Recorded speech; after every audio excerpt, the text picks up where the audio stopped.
How you guys all doing? Oh, we're good. It looked like Jason. Okay, we are live now live on Facebook. Take it away, Chair. Okay. Hello, everyone. It is now 5:32. I'm going to call to order our meeting this evening, and we are going to start. Oh, I hear feedback. But anyway, with Vesta leading the Pledge of Allegiance. Give me a flag, please.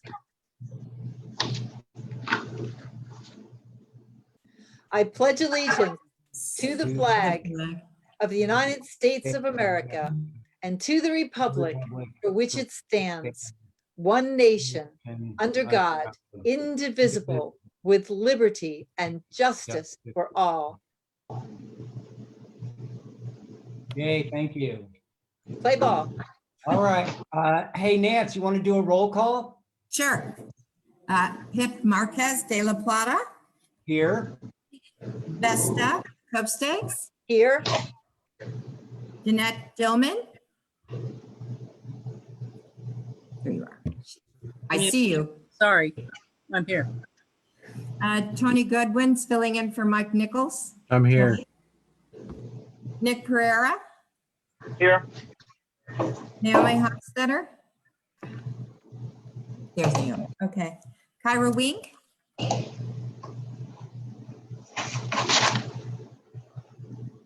Am I missing?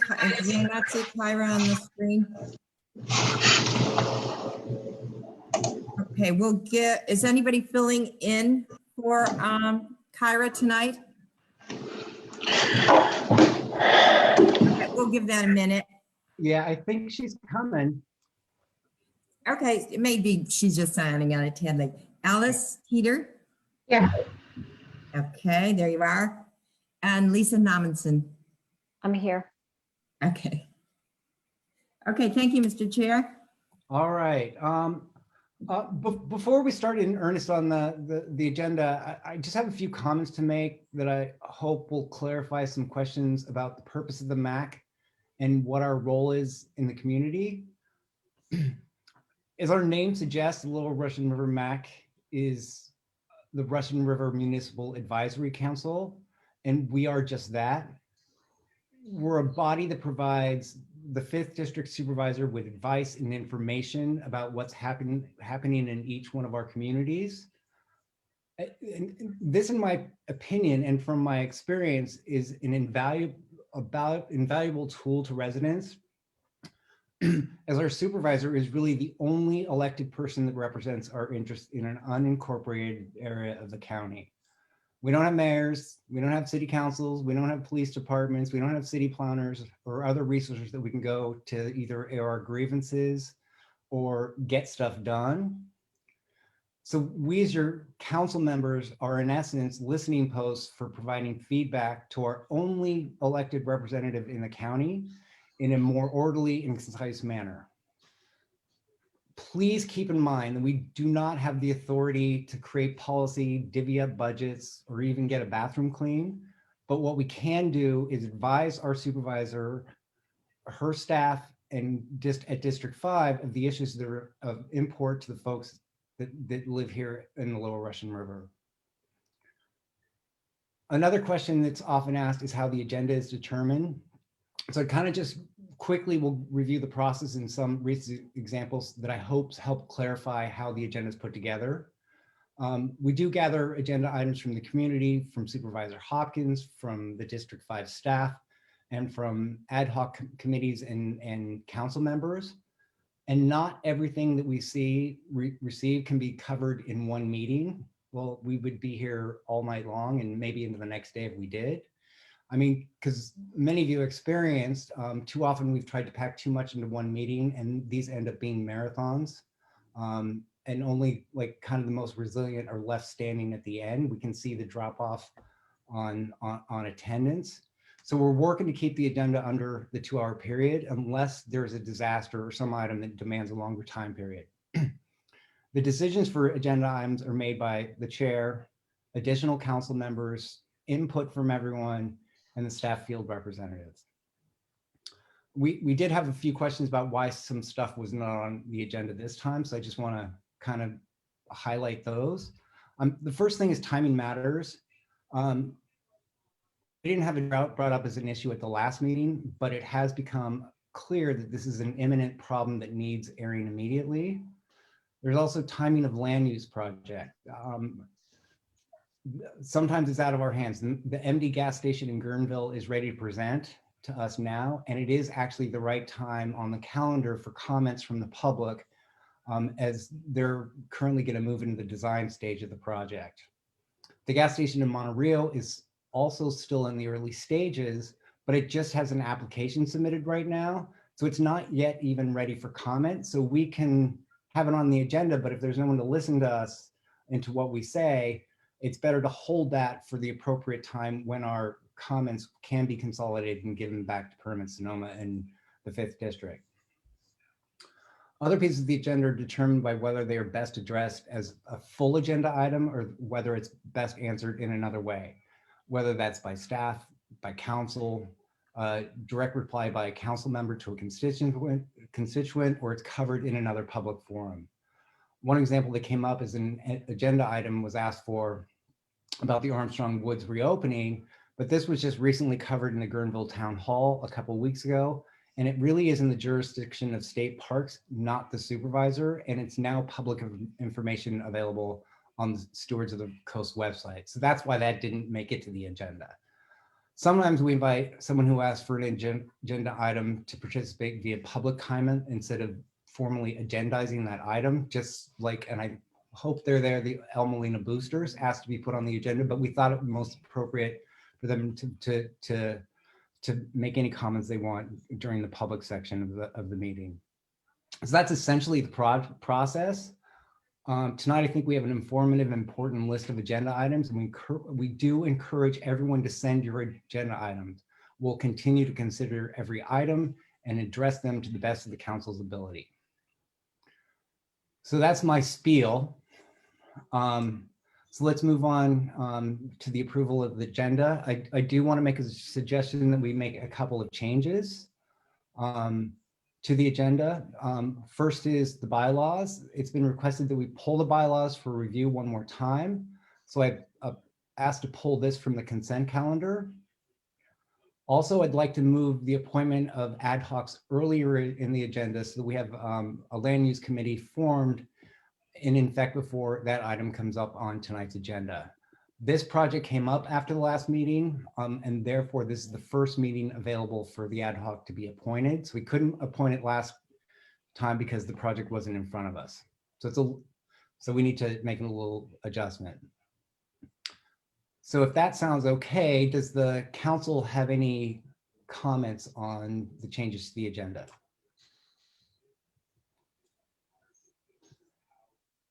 No, I hear none. I see none. Sir. Yes, sir.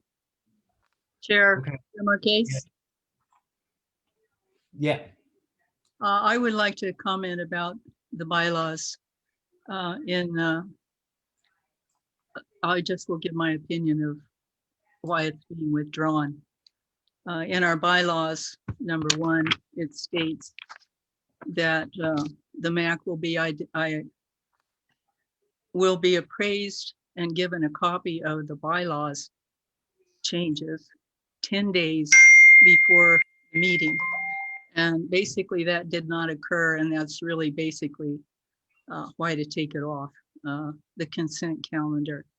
The other thing that happened was that in June, the original requested amendments were presented at the board, and that was like the first hearing. And it's common sense to give some time to think about this matter because this is our only governing body document. And what happened was that with this new submitted copy for this month, there had been changes made to the original suggestions. And I have no knowledge of how that happened. But because of that, we really have to back up and start at zero again. Give the 10-day notice, present it at the board, look it over the next meeting, make your decision on whether you're going to approve it or not. Thank you. As I've replied to you, Jeanette, the former version was not Brown Act compliant. So I've sent you an email about that, and we will talk about it offline. So that's why we're pulling it now. And you're absolutely right that it needs to be pulled from this consent calendar. Thank you. Because we haven't been given the 10-day notice is primarily why it should have been pulled. But I agree with you. We can talk about that offline. Thank you. All right, any other council member comments? All right. Anyone in the public have any comments on the agenda change?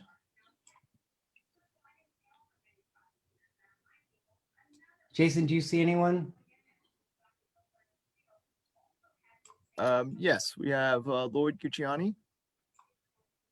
Okay. Hi, Lloyd. Lloyd, go ahead and unmute yourself.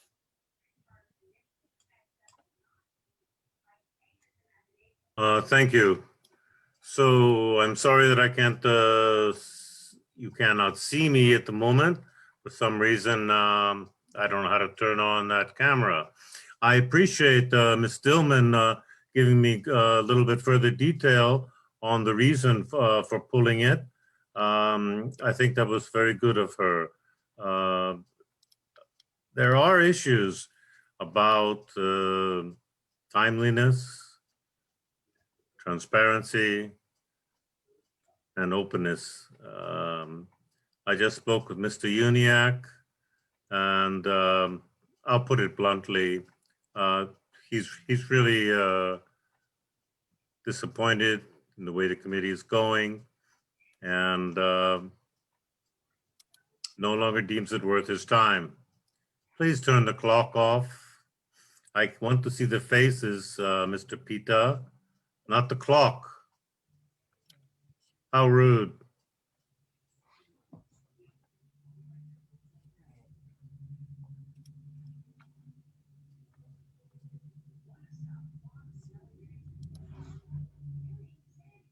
All right, is there any other public comment?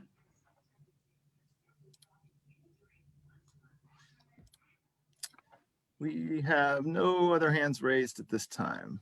All right, great. Thanks, Lloyd. We did just have Chuck Ramsey and Vera Foss just raised their hands. Chair, would you like to hear? Is this on the agenda change? Not sure. If it's on the agenda change, yes. If it's about something else, we need to move on. Okay, Vera still has her hand up. So Okay.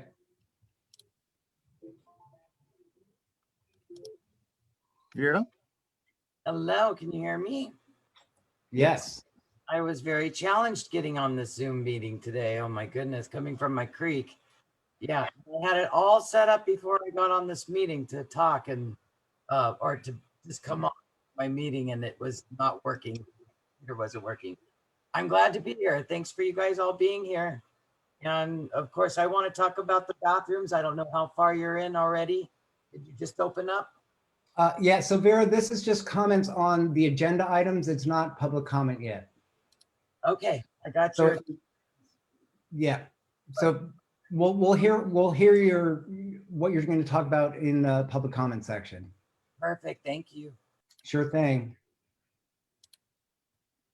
All right, so can I get a motion from someone on the council to approve the agenda with the proposed changes?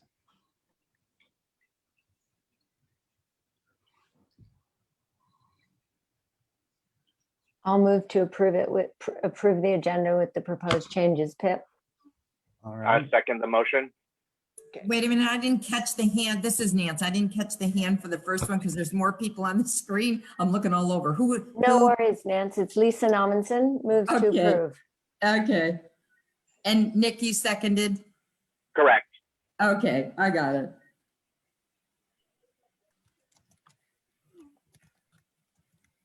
Okay. Mr. Chair, did you want to vote on that or did you? Yeah, let's take a vote on that one. All in favor? Aye. Aye, aye, aye. Any opposed? Any abstained? Okay. Thank you, Mr. Chair. Oh, okay. So since we're moving the ad hoc appointments up front, I want to just talk a little bit about a couple of ad hocs that we'd like to form. First is on land use. So last year we had an ad hoc for land use issues that covered the entire Lower Russian River.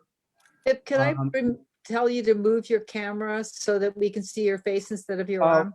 sorry. It's out of habit because the cat gets up here and tries to walk across it. Anyway, so last year we had an ad hoc for land use issues that covered the entire Lower Russian River.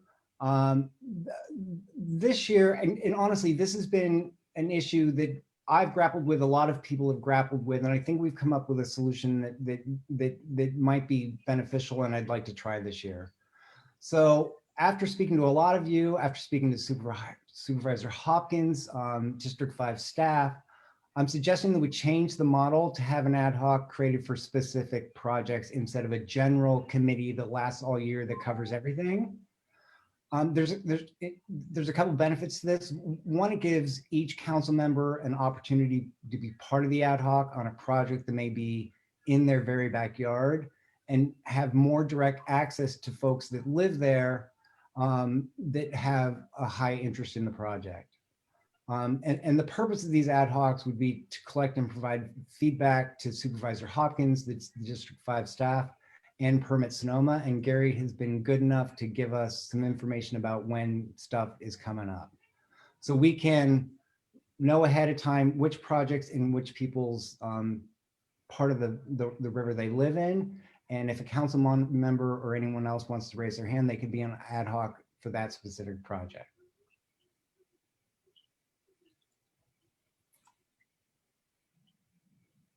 So I'm suggesting that we form a land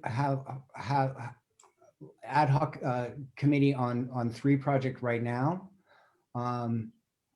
The first is the MD gas station. The folks are kind enough to be here tonight. And it is adjacent to, it's in Guerneville, it's adjacent to Rio Neato, and they are actually on the planning calendar right now, and they're going to move into the design phase. So it is time for public comment. So that's why this one we can move on now. First, ask Nick or Naomi, since they're in Guerneville, if either one of you want to chair this committee. I'll be happy to take it on. Yeah, no problem. Or that's fine. Okay. Unless Naomi wants to, I'm not going to step on Naomi's feet. So we have the empty gas station in between Guerneville and Rio Neato. There's also a gas station in Monterey. There's been a lot of interest in this. While it's not ripe for public comment yet, because they've just put an application in, we can form the ad hoc now in anticipation of that coming. And I know Kyra, is Kyra on the? Yeah, she's here. Oh, she's here now. Kyra has said she is willing to chair that ad hoc. I hope that's still the case, Kyra. Yes, indeed. Thank you. Okay. And then we have the new Russian River Resort at Dubrava. And Nick has also expressed interest in chairing this committee. So the first thing is, I guess, is there comment from the council on forming this ad hoc or these ad hocs? I think that Cynthia raised her hand first. You need to unmute yourself, Cynthia. Sorry. I was just going to volunteer to be on the Gurnwood Park project ad hoc.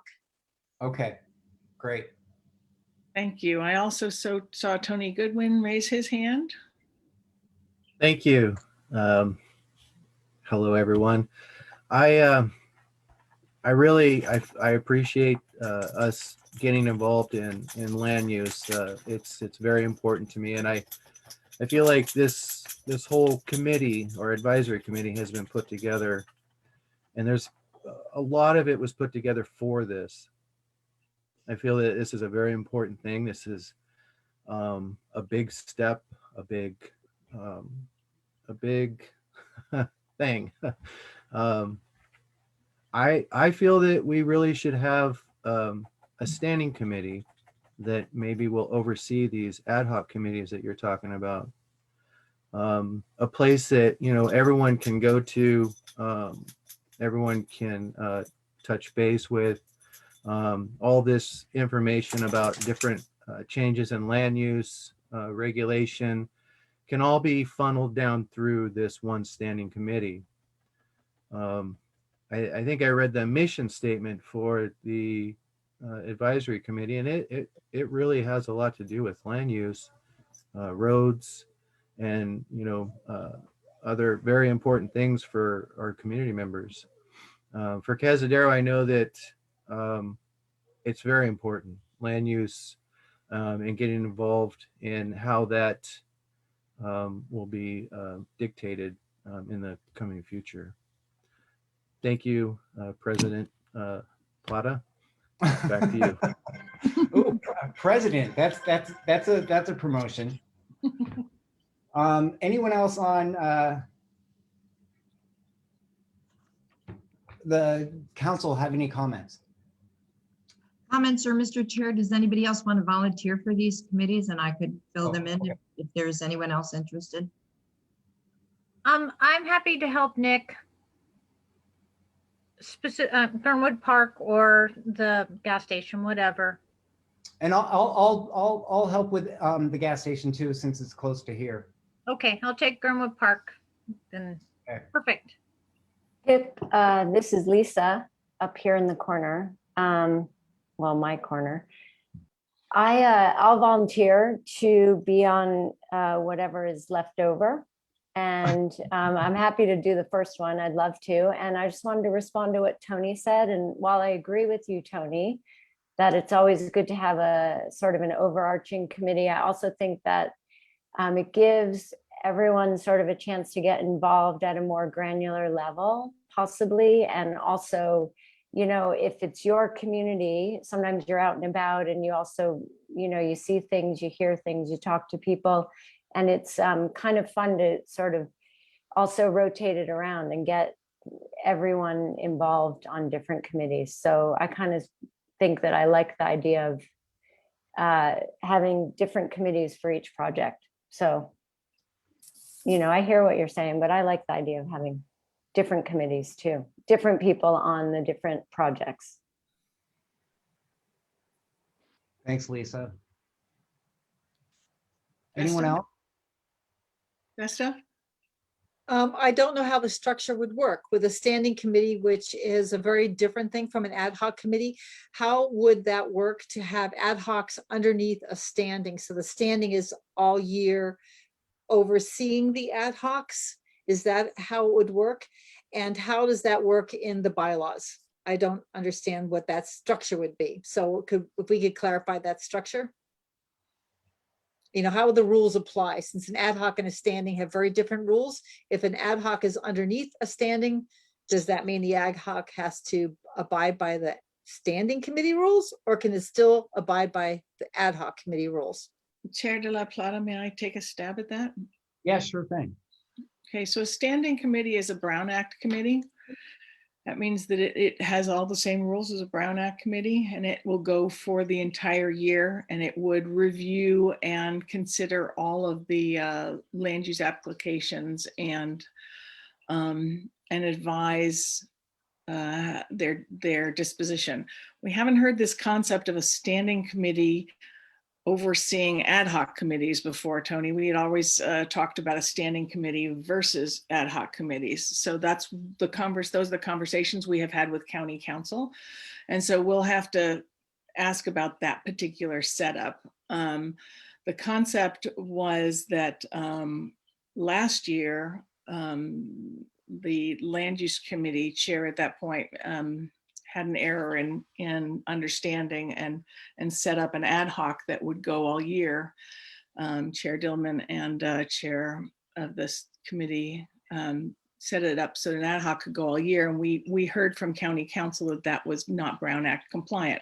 So as a result, we're in the situation now of going, oh shoot, we've got land use projects in front of us and we don't have an agreed upon proper procedure in the bylaws because of that error that was made by those council representatives last year. So we're now working on fixing that. And at the moment, it is within PIP's authority to appoint these ad hocs so that we can get through with the business at hand today. And we will be considering the standing committee versus the ad hoc committee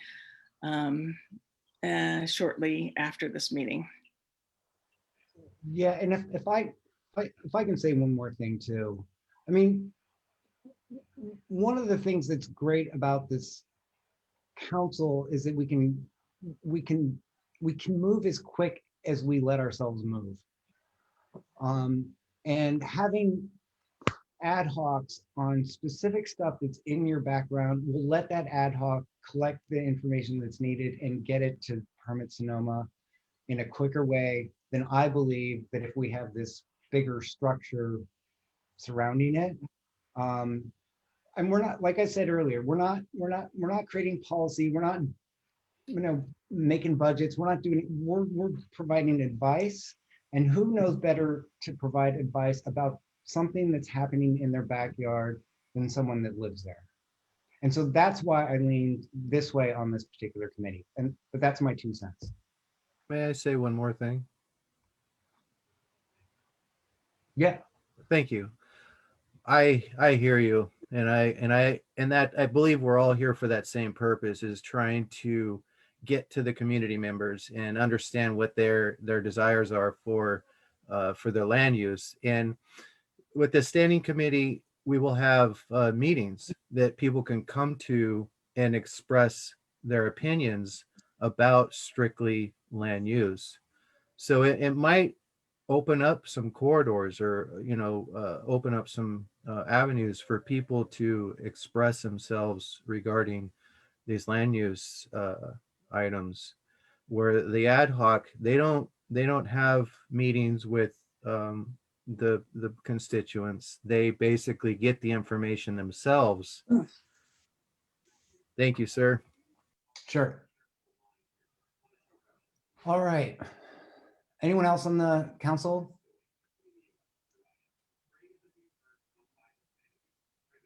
Okay, let's move to anyone in the public, and I apologize, I can't see if anyone has their hand raised. So I'm going to rely on We do Jason.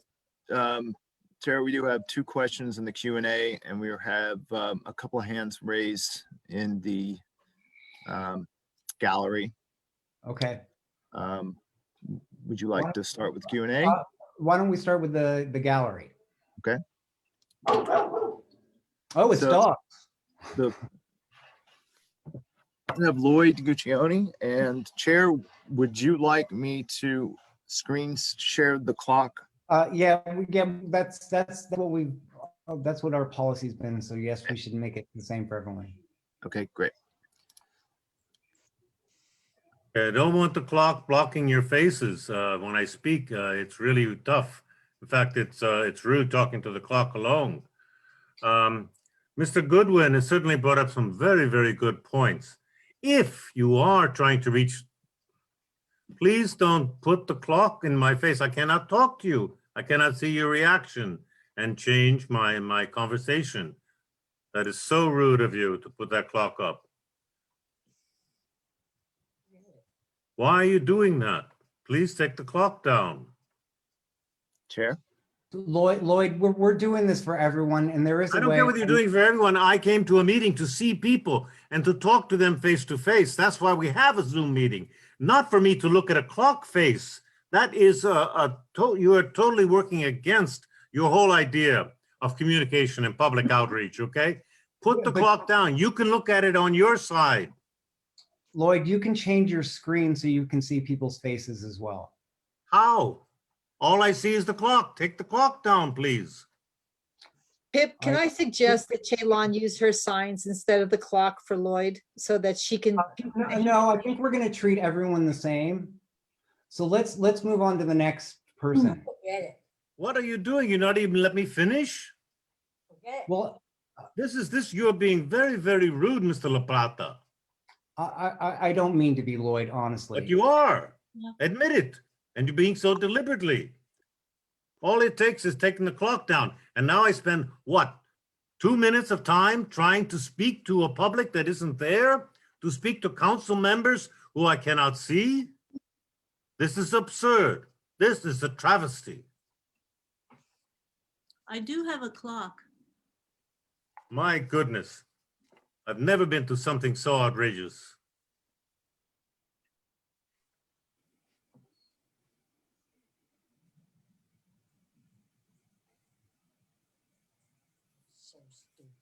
All right. Is there anyone else from the public that has a comment? Yes, Herman Hernandez has his hand up. Hi, Herman.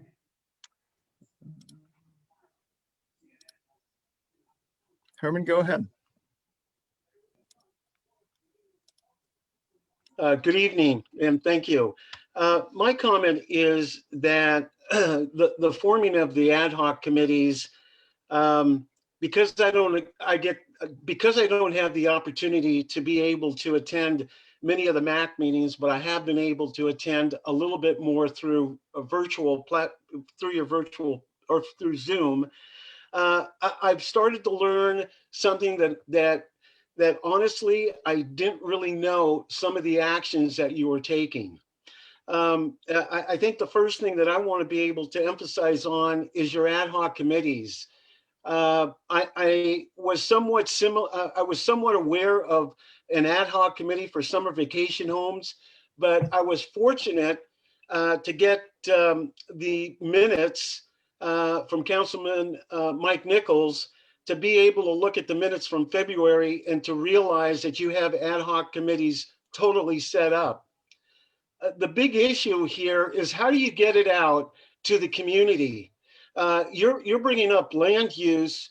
For me, as a real estate broker and a resident of 51 years, we've had issues with these different non-transparent from the county about issues and changes that they were making in our community. I support your ad hoc.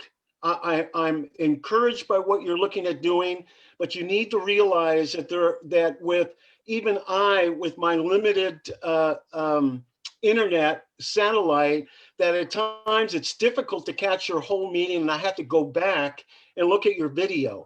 So I'm just asking, how are you going to be able to really get down to notifying the community when you have an ad hoc committee? And I couldn't even find and had a difficult time with your website to make it so difficult for me to be able to access information. This concerns me. And I just ask that, how are you going to be able to invite the community for these projects that are going to be coming up? Land use is extremely important out here because in part of your land use, you're talking about the flood zone. You're talking about maps being reevaluated. Herman, thank you. I hear you, and I'd love to talk to you more about this, but the 2-minute clock is gone off. Okay, next we have Chuck Ramsey. Hi, Chuck. Chuck, go ahead.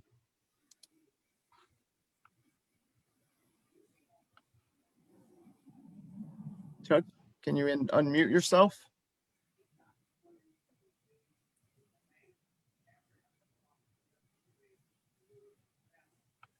Unmute. Can you hear me now? Yes. Yep. All right. Thank you. Good evening, everyone. I was having a question. This is related to the ad hoc committees. First, I was going to present it under public comment, but I guess it is related to ad hoc. So I was wondering if the MAC would be addressing the unhomed issues in the lower Russian River. especially in Monterey with 2 encampments on Moscow Road. We've had crime, we've had threats to stab people, we had threats to kill dogs, we've had burglaries, we've had vehicle break-ins, we have a Norteño gang member living there now. We have sewage being dumped into the river. We have river access being blocked, and we potentially will have more fires with reduced escape routes with Moscow still being closed. So I would recommend and was wondering if there will be an ad hoc committee formed to handle these issues. Thanks, Chuck. You're welcome. Thank you. Any other public comment? Yes, we have 3 more folks. Please make sure that this public comment is on land use ad hocs. That's what we're doing at this point, nothing else. Okay. Bob, Jesse?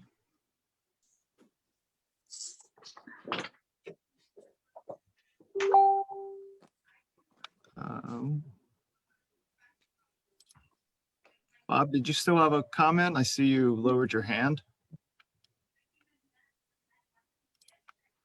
Okay, we have Noel.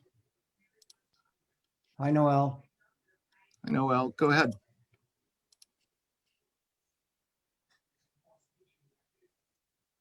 Noel, can you unmute yourself? Thank you. I'm sorry. I have a problem on Drake Road with land use. There's one scenic place on Drake Road where one has a view of the river, where somehow someone has gotten the permission to park a 20 to 30 foot trailer and all kinds of machinery used for moving land, earth and stuff like that, and a camper. And there's no fence. Noel? This is Noel, yes. excuse me. Comment. We're specifically talking about comments on the formation of these ad hoc committees. Oh, I'm sorry. Okay. That's okay. That's okay. Don't worry about it. But we do want to hear what you're talking about. So maybe you can, in public comment, bring it up, or you Sure. can Of you can email us as well. But thank Oh,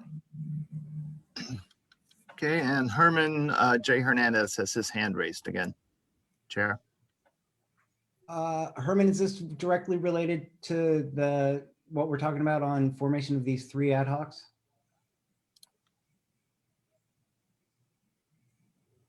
I'm trying to lower the hand and it just stays up. Oh, okay. Okay, I'll Okay. take care of that for you. All right. Any other public comment?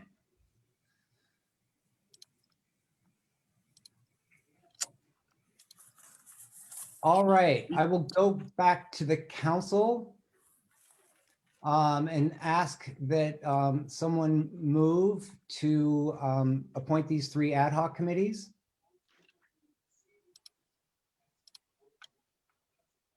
If it's Lisa Nominson, I'll move to appoint the 3 ad hoc committees. Anyone second? I'll second that.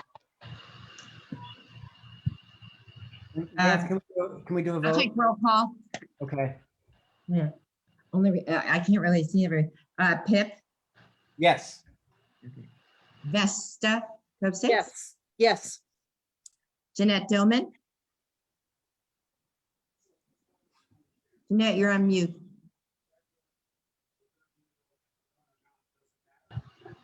Jeanette, do you want to, you're on mute. Okay, okay. You're saying yes? Okay. Tony Godwin, No.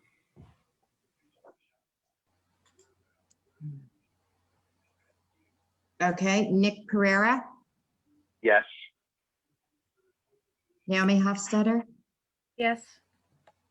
Kyra Wink, Yes. Alice Teeter, Yes. and Lisa Nominson. Yes. So we have 8 in favor, 1 opposed, no abstentions. Mr. Chair, there you go. All right, thank you.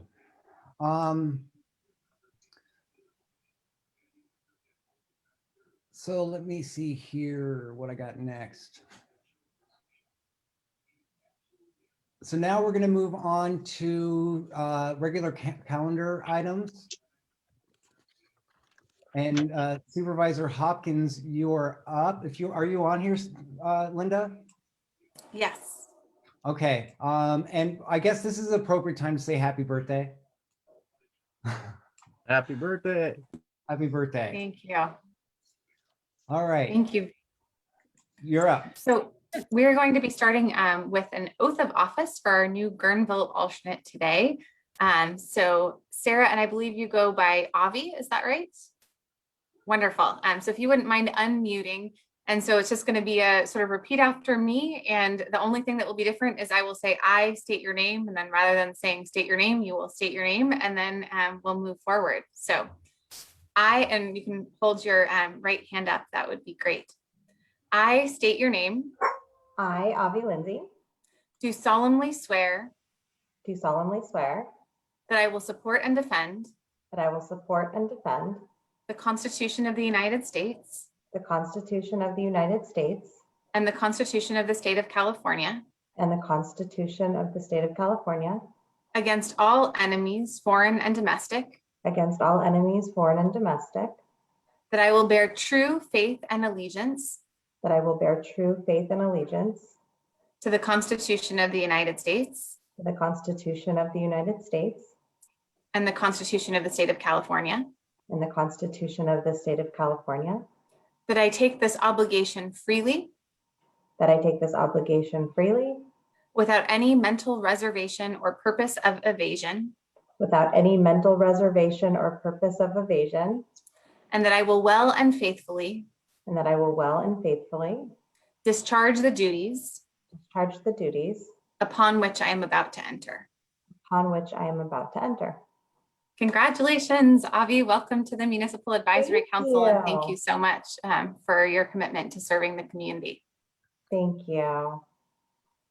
So my next item that is on the agenda today is one that is very near and dear to my heart. So we have the opportunity this evening to honor Vesta for her work of 20 years of service to the community as the founder and publisher of the Sonoma County Gazette. And before I do the formal thing and I read all the whereases and wheretofores, I just want to say that on a personal note, Vesta, I am a huge fan and admirer of yours. And I was thinking, I don't think that there's probably any community member who I'm pretty sure I can say that you've attended more West County events than any former or current county supervisor, which is a high bar.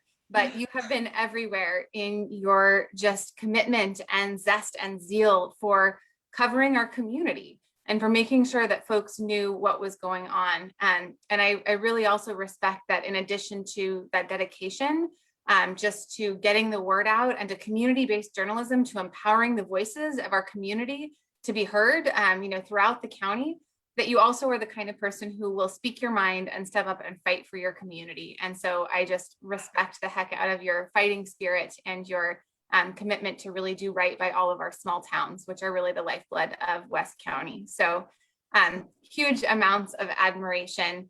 And I will now do the formal whereases, and then through the chair, if anyone else, I don't know if you wanted to say anything or anyone else, I would hand it back to the chair. But let me go ahead and read this formally. So, resolution of the Board of Supervisors of the County of Sonoma, State of California, honoring Vesta Copestakes for 20 years of service to the community as founder and publisher of the Sonoma County Gazette. And look, we really did have a real copy. It does exist, not just in the virtual realm.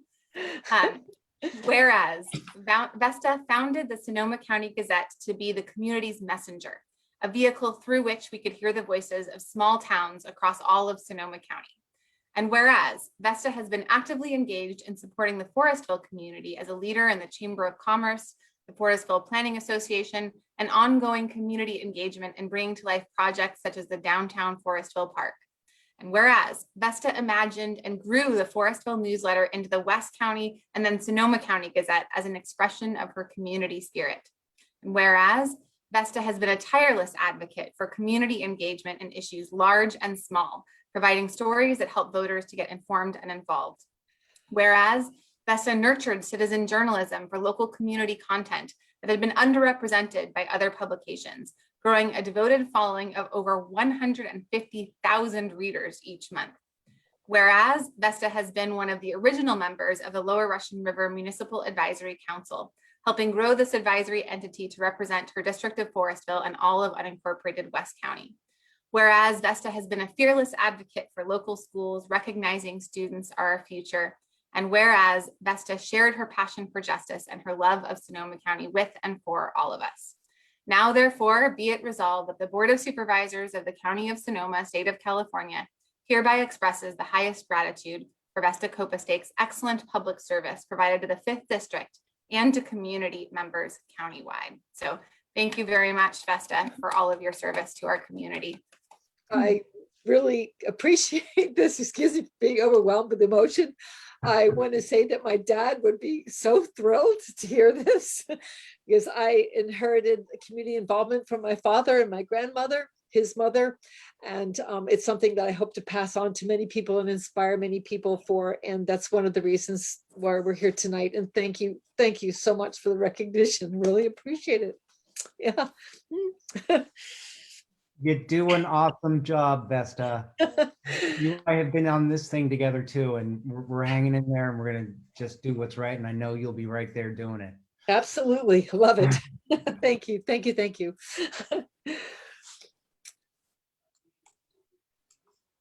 Are there any council member comments? Tony? Vesta, thank you. I have looked up to you ever since I started doing the MAC, following the MAC. I've really appreciated your input and your outlook on how communities can be pulled together, how they can work to get stuff done. They don't necessarily have to ask their government body to do it, but they just get in there, pick up that shovel and get her done. Yes. And I love that about you. And I love what you've done with the newspaper. Thank you. Thank you very much, Vesta. Thank you. Thank you. You're the best. Any other council members have anything to say? You inspire us all, Vesta. Lucy and I have been on many committees together, Forestville Planning Association, Chamber of Commerce, God knows what else we've done. It's the community involvement which makes our home what our home is, and that's what this Lower River MAC is. And thank you everybody for being committed to our community. Really, really appreciate it. Yeah. Yay, Vesta. Okay. Linda, you want to continue?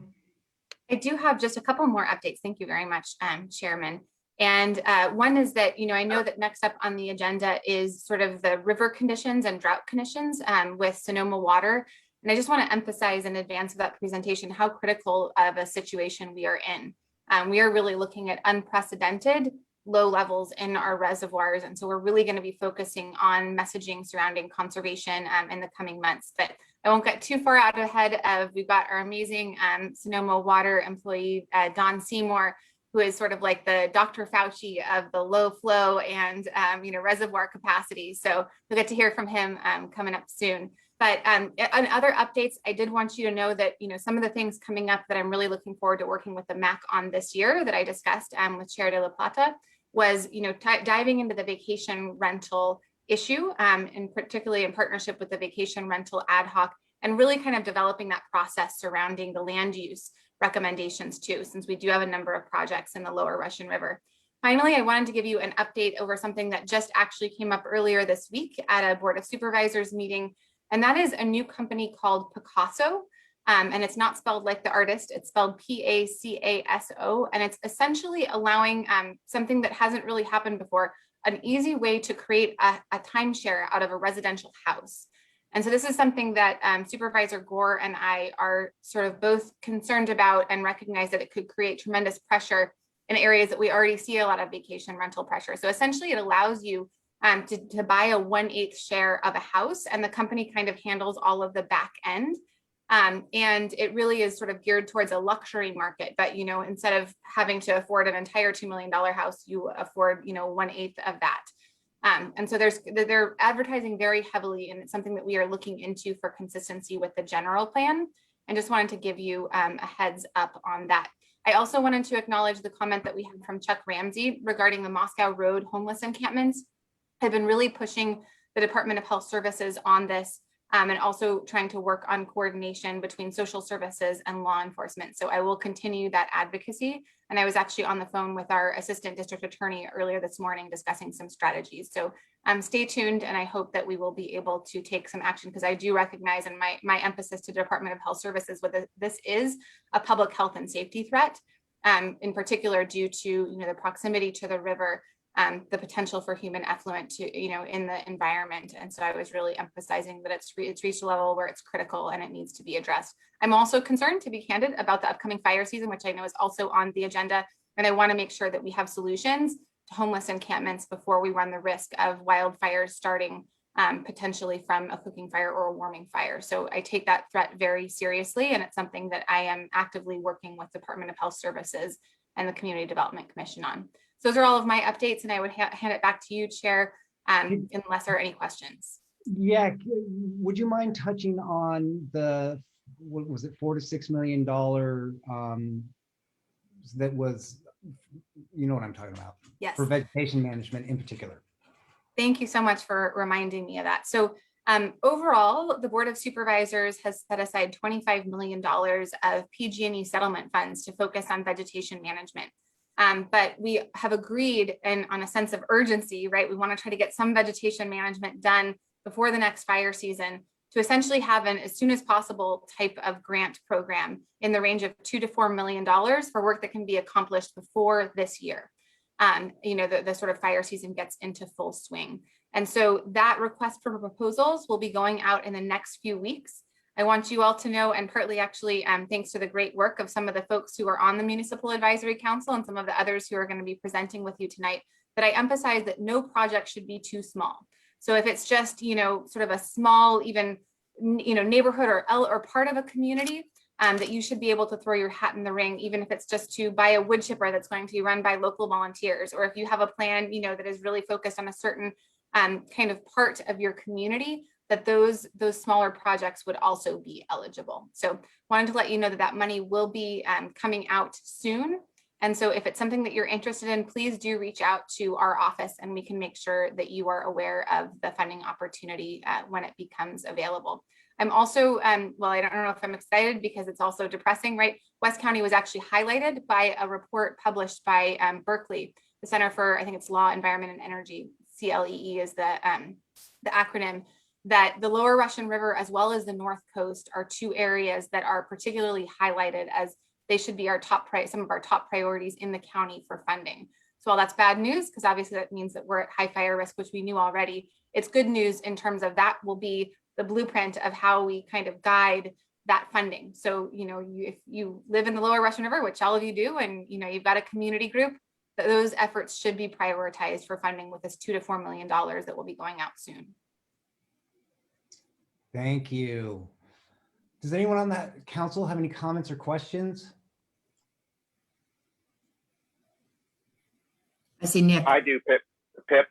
I just wanted to put out to any of the Guerneville residents that would be interested in working with me on a Guerneville Firewise Council, which is one of the institutions that'll help us get this grant money. You can reach out to me. My email address is available, but I'm looking to put together a group of about 6 to 5 worker bees to help me put together some maps to map out areas of Guerneville and work with the county Firewise and Fire Safe councils. So just putting that out there. Thanks. Thank you, Nick. Anyone else on the council have any questions or comments? Tony has his hand up, Chair. Yep, go ahead. Thank you. Thank you, Linda. There are some constituents here in Cazadero that have band together, and they've started thinning the brush around roads, access roads to neighborhoods. So if I'm hearing you correctly, is that something that I should bring to their attention? There may be some help there for them. Absolutely. So we will have, a request for proposals coming out. And if you have, whether is it money that you need for equipment, is it additional, sort of labor support where you could potentially contract with, another company to bring in and accelerate that work. that is exactly what we're looking to fund. Thank you very much. Vesta has something, Mr. Chair. Okay, hi, Vesta. I'm wondering if a neighborhood that wanted to hire laborers to go through the neighborhood and clean up the properties that are at risk, is that the kind of thing that a neighborhood could do, or would you have to be an organized group that has a title or something official? There would need to be someone who's the applicant, and we actually don't have the application available yet. But so it would need to be some kind of an entity, but it could be Forestville, planning committee, or, or association, or a chamber of commerce, or even a local, fire district, or I don't know if individuals would be eligible to apply. But, I think it would need to be some kind of an organization. But we have so many good, sort of small community-based organizations in West County. I'm guessing we could probably find one. And I will also mention, I had a great conversation with North Bay Jobs with Justice, which was really interested in, how can we support day laborers and others in terms of turning this into an economic opportunity, right, to do some job creation. And so their thought was kind of potentially serving as an umbrella organization and then plugging in with these smaller neighborhood groups to fill their needs, right, and then kind of develop a calendar so that folks had work for, the whole spring or summer, kind of as long as it was able to be done. So, so that might be an opportunity to reach out to them and say, hey, we're interested in this kind of an umbrella approach. And then, of course, Chait Kazul with the center, which just went back to its original name, which, why am I blanking on it again now? They've changed names a few times. Circuit Rider. Yes. Yeah. So they also do this kind of work, and they have, received funding in the past. So you might consider those opportunities as well. All right, any other council members? All right, let's go to the public. Jason, We do have two hands raised. We have Lloyd and Herman J. And as a solution, how about I only start sharing the clock when we're about 40 seconds left? Does that work for you, Chair? Yep, that's fine.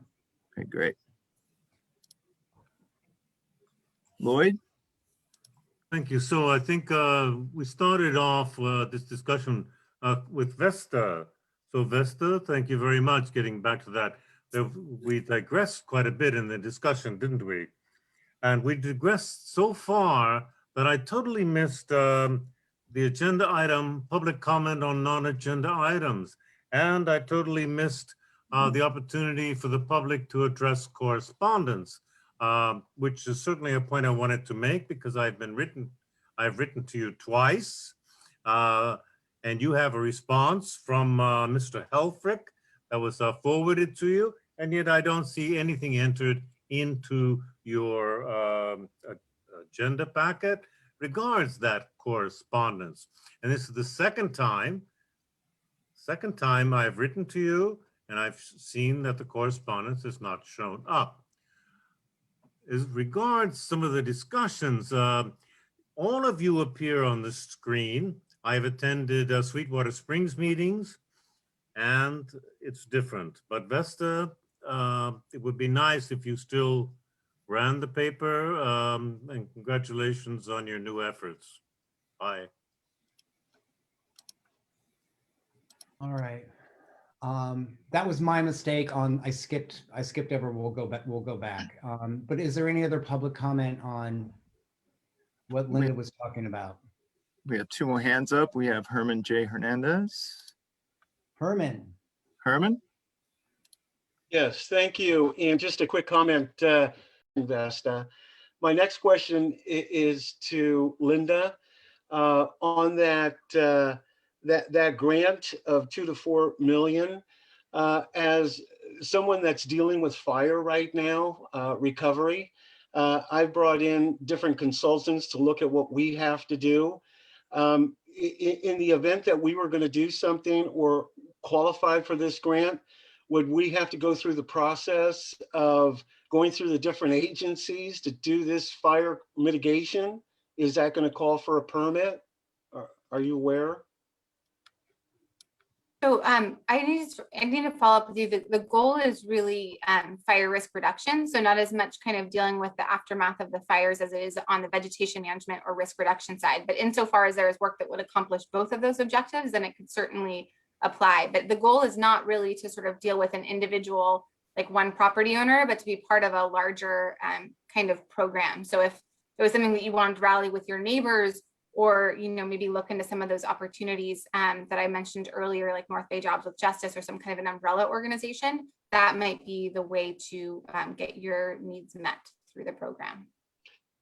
So is Sweetwater Spring Road, I'm not sure if it's identified for county cleaning or vegetation.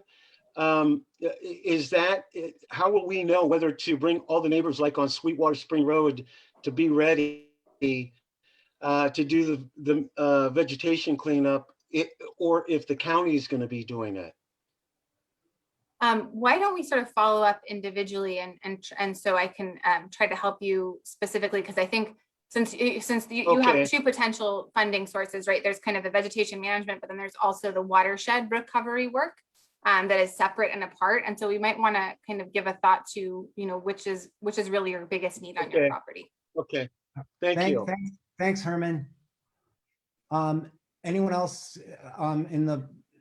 We do. We have Noelle. She has her hand raised, and followed by, nope, just Noelle now. All right, let's do Noelle, and then we're going to back up and cover a couple things. Noelle? Go ahead, Noelle. Well, I have two items to bring up, and one is fire suppression, and the other one deals with land use. And I'll start with the land use item. Comment. So, Noelle? Can you hear me? Yes. Are these questions that are related to what Linda talked about, either on the drought issue or? No, it's just an issue. I thought it was so. Yeah, and partly that's my fault. And we're going to go back to a section in just a second, and you can come right back on and make your comment. Okay. All right. Great. Thank you for dealing with me. All right. With that, I'm going to go back to I was reading from my screen and things got out of order. But anyway, we need to do statement of conflict of interest. This is the time for anyone that has a conflict with anything on the board to kind of raise their hand and says they have a conflict.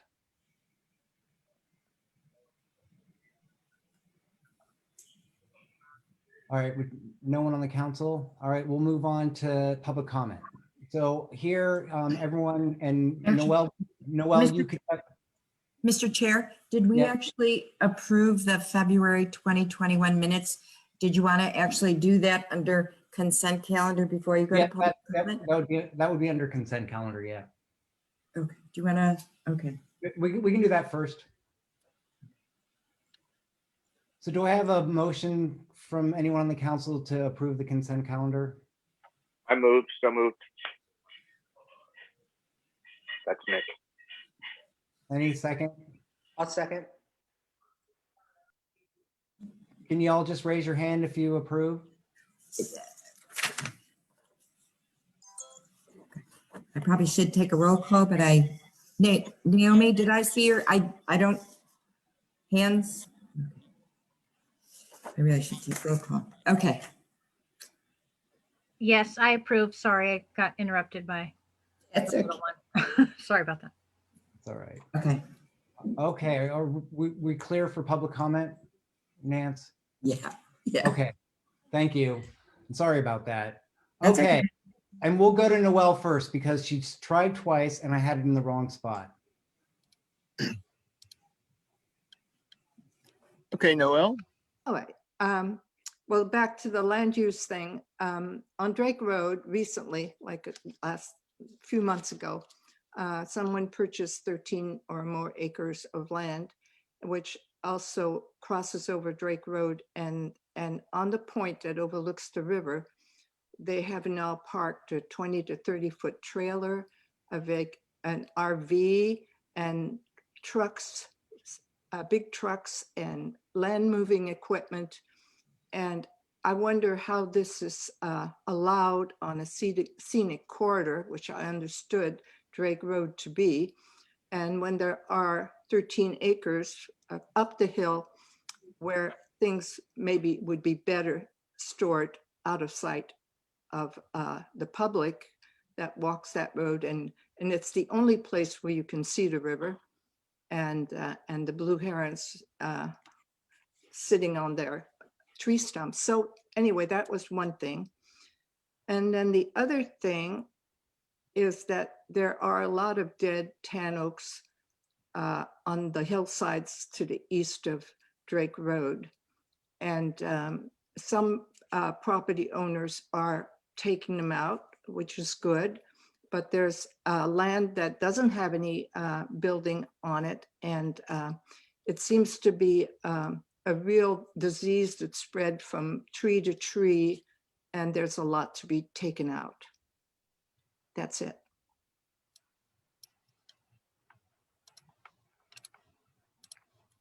Thank you. Okay. Next we have Carrie Sorensen. Carrie? Yes. So two things, one sweet, one kind of sour. I'm wondering, how can we get the new park being formed in Monterey to be named after Chief Baxman, like the Chief Baxman Open Space Reserve? And then the second thing is about the guy Red that stands across the street from Lambert's. When listening to him up close, I find that it's a homophobic rant, and it's pointed at the gas station and at their customers. Can we do anything about this at all?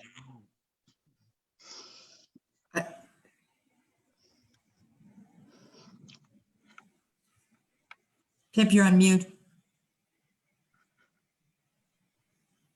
I said, thank you, Carrie. Maybe we can follow up with you directly on that. Jason? Okay. Next we have Tasha Madison. Hi, Tasha. Hi. Before, can you hear me? Yes. Okay, before I speak, we are on public comments, not on the agenda, right? That's correct. Okay, I am here to speak on behalf of the recall effort to recall the West Sonoma County Union High School District Board President Kelly Noe, Vice President Jeannie Fernandez, and Board Trustee Lori Fadov.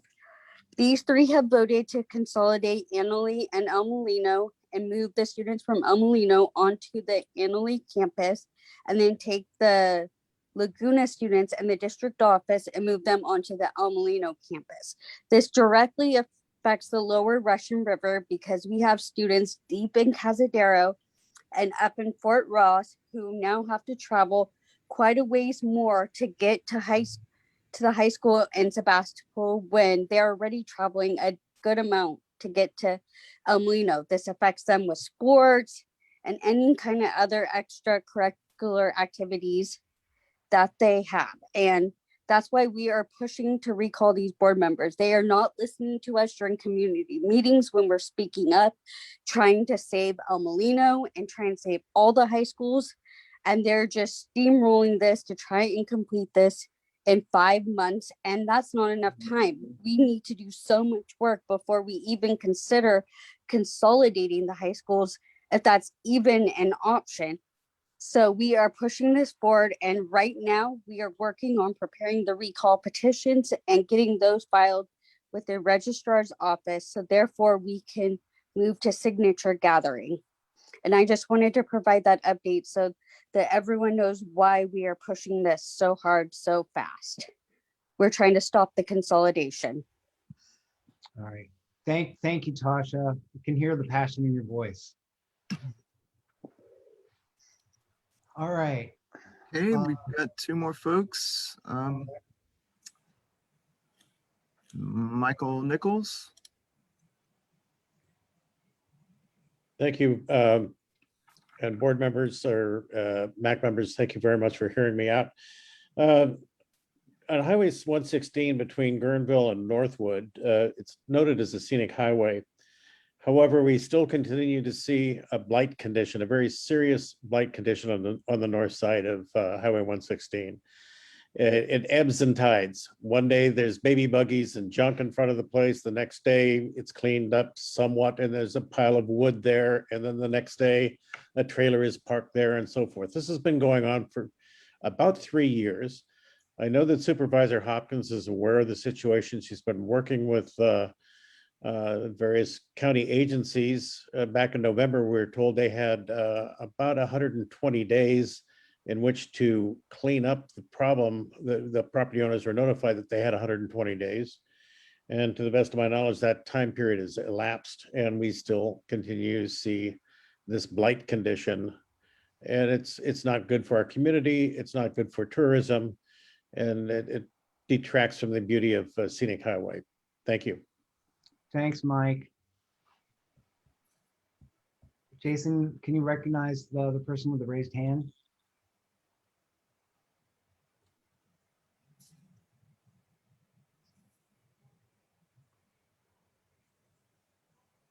Jason, you there?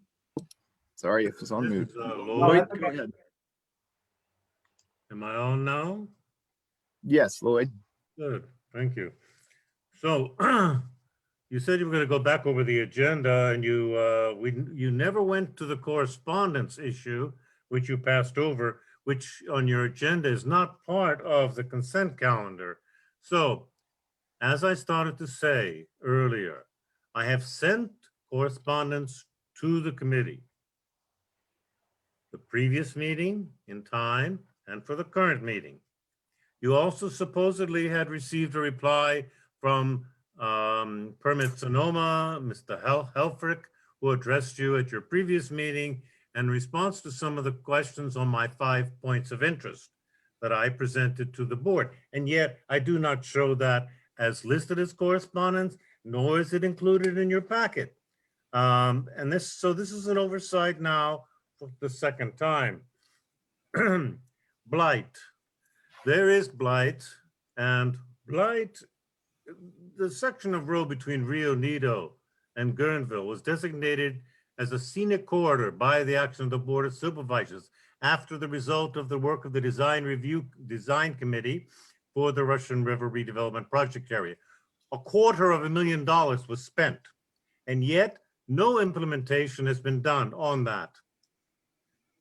And once again, you have put the clock up, and you could put the clock down as a one picture in your gallery rather than the whole face.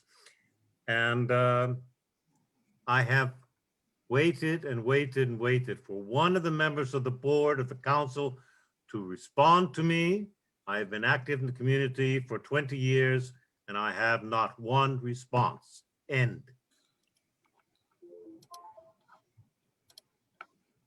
Thanks, Lloyd. Oh. Are there any other public comments? We have no more hands raised, but Vera Falls has a question in the Q&A, and it is, ask Carrie to tell you about red. Oh, okay. And no more public comment. Chair. All right. So the next item on the agenda is Sonoma County Water.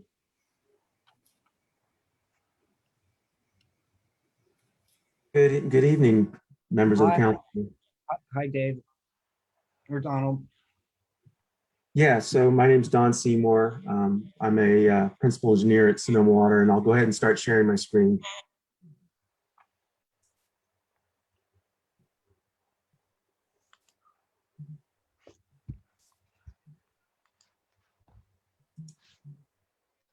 Don, this is the clerk. When you're done with your presentation, would you be willing to send your documents to Jason or Elise for the minutes? Absolutely. Okay, thank you so much. So can everybody see this okay? It looks great to me. Okay. Yeah, so I think Director Hopkins was exactly right in how she led this off. We're really in a very serious condition in the entire Russian River watershed, particularly the upper Russian River. And when I say that, I mean from Lake Mendocino down to the confluence of Dry Creek, but really the entire watershed is in a serious situation after two very dry years back to back. And and really in addressing this, this is really timely, and I really appreciate the opportunity to address the council and bring this information, because everyone really needs to be working off the same information so that we can really take this on head on. It's going to take everybody's effort this year and maybe even into the next to really weather this. And just to kind of give an idea of how serious it is we're really on the same par as when the 76-77 drought. That's the type of precipitation we've received in 2020, 2021 is about the same, or even in some areas of regions of the watershed, less than 76-77. So we're really facing in some areas the new historical drought of record for current times. And this slide just shows cumulative rainfall for a rain gauge just outside of Ukiah. And it kind of gives a picture of the type of rainfall that Lake Mendocino's, the watershed for Lake Mendocino's received. And it's comparing the blue line, which is the rainfall we received in 2014. And then the green line is what we received so far in 2021. And it's just showing, everybody, remembers 2013, 14, 15, and how serious that was. Governor Brown, declared a drought emergency. There was all kinds of actions taken by the state board and DWR. Emergency regulations went into effect, and we're actually in a much more serious situation than that. This slide, I know there's a lot of lines, but these are actually the storage hydrographs at Lake Mendocino. Storage for from 2014 each year from 2014 to 2021. And that black line is the current storage at Lake Mendocino.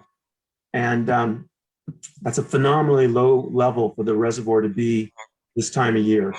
And as a matter of fact, the previous low was that green line, which was for 2014.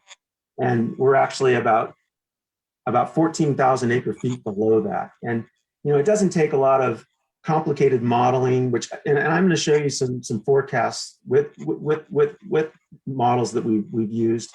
But if you just look at the drawdown for all these years of the reservoir, when it starts to come down, you can see that the loss of the reservoir by the time it starts losing and then before it starts gaining again, it's somewhere between 20,000 acre feet and 30,000 acre feet. And, if you just apply any of these lines to 2021 right now, you can see that the reservoir is in very bad shape and is quite possible could drain this year if a lot of actions aren't taken by stakeholders on the upper Russian River. And, we were actually monitoring this in December. We were looking at these low reservoir levels, not seeing a lot of precipitation on the horizon. And so in early January, Sonoma Water actually filed petitions with the State Water Resources Control Board that regulates water rights on the Russian River. And we filed for temporary changes to that applied just to the upper Russian River that resulted in reducing the minimum stream flow requirements from which would have been 75 CFS down to 25 CFS. And that action actually has saved about 4,000 acre feet in Lake Mendocino, which would not be there right now. And in those filings we did with the state board back in January, at that time we didn't request any changes to the lower river. We did acknowledge that if conditions didn't improve, back in February or January, there was a lot of rainy season ahead of us. But we did acknowledge that if conditions didn't improve, we might have to make changes to the lower river also. And in a few minutes, I'll get to that when we start looking at slides of where we are at Lake Sonoma. And this slide is just a histogram of the different storage levels each year at Lake Mendocino as of April 5th from 1959 to 2021. So every year since Lake Mendocino filled. And the orange line, that's 2021. And it's the lowest the reservoir has ever been. And what's kind of astonishing, there's only been a handful of years that the reservoir at this time has been below 70,000 acre feet. So we're really in uncharted territory with respect to managing that reservoir this year and making sure that through the year that there's going to be water available for those communities on the Upper Russian River to meet health and safety needs. And so I could pause here just for actually one more slide, and I might pause and see if there's any questions, because then I'll move on to Lake Sonoma. But this slide shows some forecasts we've predicted for Lake Mendocino using a very complicated modeling system and looking at years, the hydrology for years that had both similar volume and timing of precipitation. And, so we use 1924, which had very similarities to 2021, 1977, 2013, and 2015. And the solid black line is the observed storage as of the date of the modeling, which was back in March 21st. But, each of those dashed lines, if we see similar hydrology to those dry years, we're seeing Lake Mendocino drop well below 10,000 acre feet by October 1, the end of the water year. And the reservoir's never been that low. The lowest it's ever been was in 1977, and it reached 12,000 acre feet in November. Since then, there's been sedimentation in the reservoir, so there's been loss of storage. So we really don't know how this reservoir will function if it gets to these very low levels. So and this is assuming that we continue managing the Upper Russian River to those critical minimum stream flow requirements. And so what this is showing is just without very significant reduction in water use by Upper Russian River water users, there's a very high risk that this reservoir is going to drain. And when I say real significant reduction, I'm not talking about conservation. I'm not talking about saving the water in your shower. I'm talking about stopping using water. And I can, maybe this might be a moment to take a quick moment for questions, just because I'll move on to Lake Sonoma. Maybe we should just move. Okay, and then we could just take questions at the end. That's fine. So this is a similar, this plot is for a rain gauge outside of Santa Rosa. And it's comparing 2021, which is the green line, and 2014, which is the blue line. Again, just showing well below the rainfall we received in kind of the recent drought that we're all familiar with of getting through the 2013 through 2015 drought. And we're several inches behind where we were in 2014. So just kind of showing the seriousness of where we are. And this is a similar figure for Lake Sonoma, just showing the storage levels for 2014 through 2021, the black line being 2021. And before this, the lowest the reservoir had been this time of year was 2014. And the reservoir is actually about 25,000 acre feet lower than that right now. And this is a very significant concern. This reservoir, over 600,000 people are dependent on the water supply from this reservoir. The minimum stream flow requirements for the lower Russian River are dependent on this reservoir, not to mention, the native fish species, the salmonids that use the Russian River, all the other beneficial uses, people that live near the river. So this is just a very significant concern. The difference, there's still 152,000 acre feet of water in the reservoir. That's a lot of water. But if you look up here on this blue line, this is 2020. It's up at about, I hope you can see it. That year again is 2020, and starting in January, the reservoir started declining, and it's basically been declining since January 2020. We have not seen any significant increase in storage in that reservoir. So And I'll show you some of the projections in a moment. And again, this is a similar, it's a histogram of storage levels at Lake Sonoma as of April 5th for every year since it filled. And again, we're at the lowest level the reservoir's ever been this time of year. And we're not getting, the reservoir is not going to be gaining. It's just going to continue to be on a decline until we see significant precipitation in the fall or winter. And this is showing this figure is showing a similar projection for Lake Sonoma that I showed you for Lake Mendocino.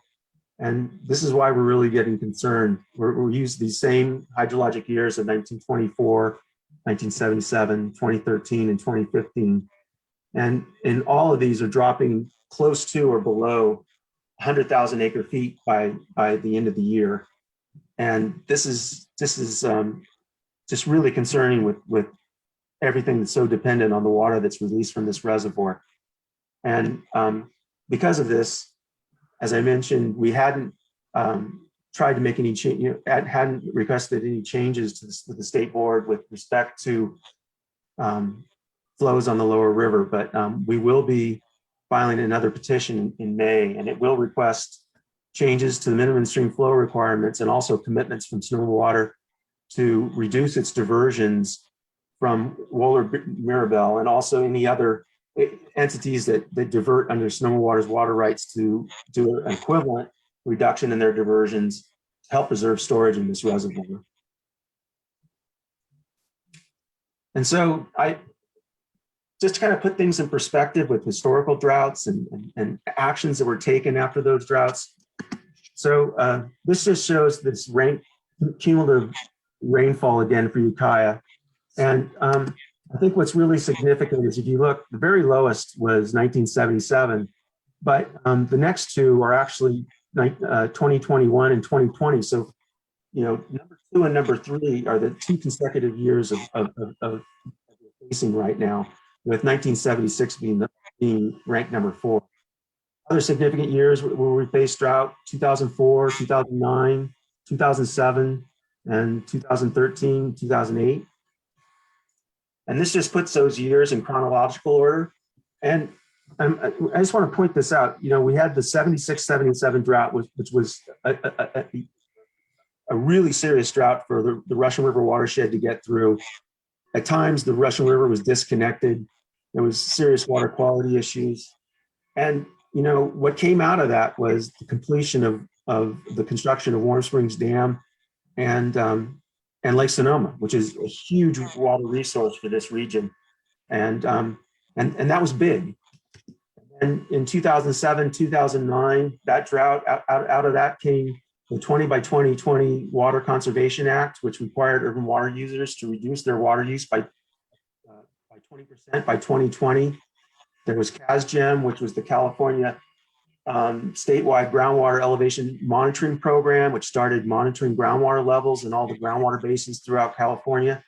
And then there was also the Sonoma SWP, which was the Sonoma Marin Saving Water Partnership, which is it's 12 entities, both in Sonoma and Marin County, that collectively work together and fund that group so that they bring regional water use efficiency programs to the area. And this group has actually right now been very active in getting this message out to folks in Sonoma and Marin County through social media, radio ads in both the Marin IJ and the Press Democrat. So, and as we move into summer, they're going to ramp it up even more because there's going to be a real need for water savings by everyone on the Russian River. And that includes, you know, Sonoma Water's the customers of Sonoma Water and folks on the lower Russian River everywhere.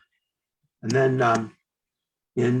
coming out of the 2013-14 drought, there was the Sustainable Groundwater Management Act, and also forecast informed reservoir operations at Lake Mendocino, which is proving to be it's a topic on itself, but it's proving to be a water management initiative that brought huge water savings to Lake Sonoma in 2020, which was helpful in initially getting through what we thought would be 1 year of. Unfortunately, there's just not enough storage capacity in Lake Mendocino for a 2-year drought. And I guess the question to think about, coming out, right now, we're just going to be, doing the best we can to manage the system and everybody, part of that solution.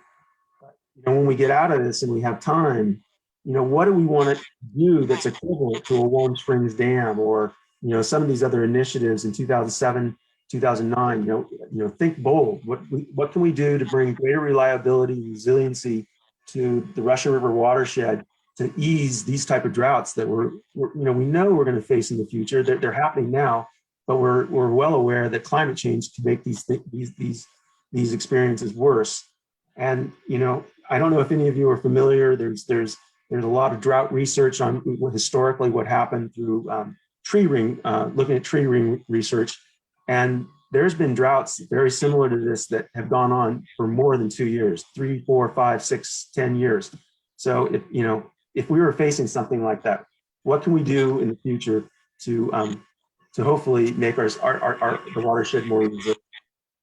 And I just want to point out again, the Sonoma River Water Savings Partnership, they're really active right now in trying to message out so folks do know the situation we're in. I think in this COVID environment, it's still very easy to become isolated and not be aware of really what's going on. I think also in this, the social media age, people become selective on the news they read. And so they're not necessarily reading the Press Democrat or going through news sources that are really broadly covering our region. And so,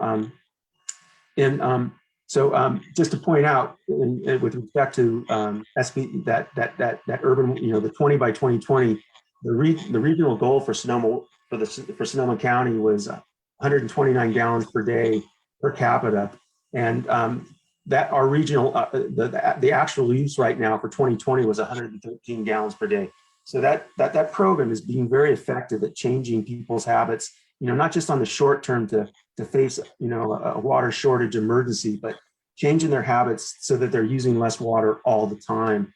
And if you want more information on want to track the water supply conditions for both Lake Sonoma, Lake Mendocino, the Russian River, you can go to our website at sonomawater.org and click on current water supply levels, and it's updated weekly on what the current conditions are at both the reservoirs and Lake River.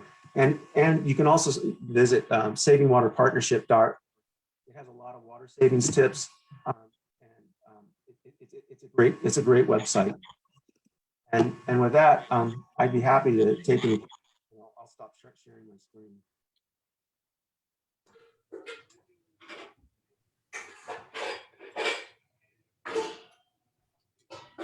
Thank you, Donald. Can you all hear me? Mm-hmm. So first, we'll go to the council if they have any questions or comments for Donald.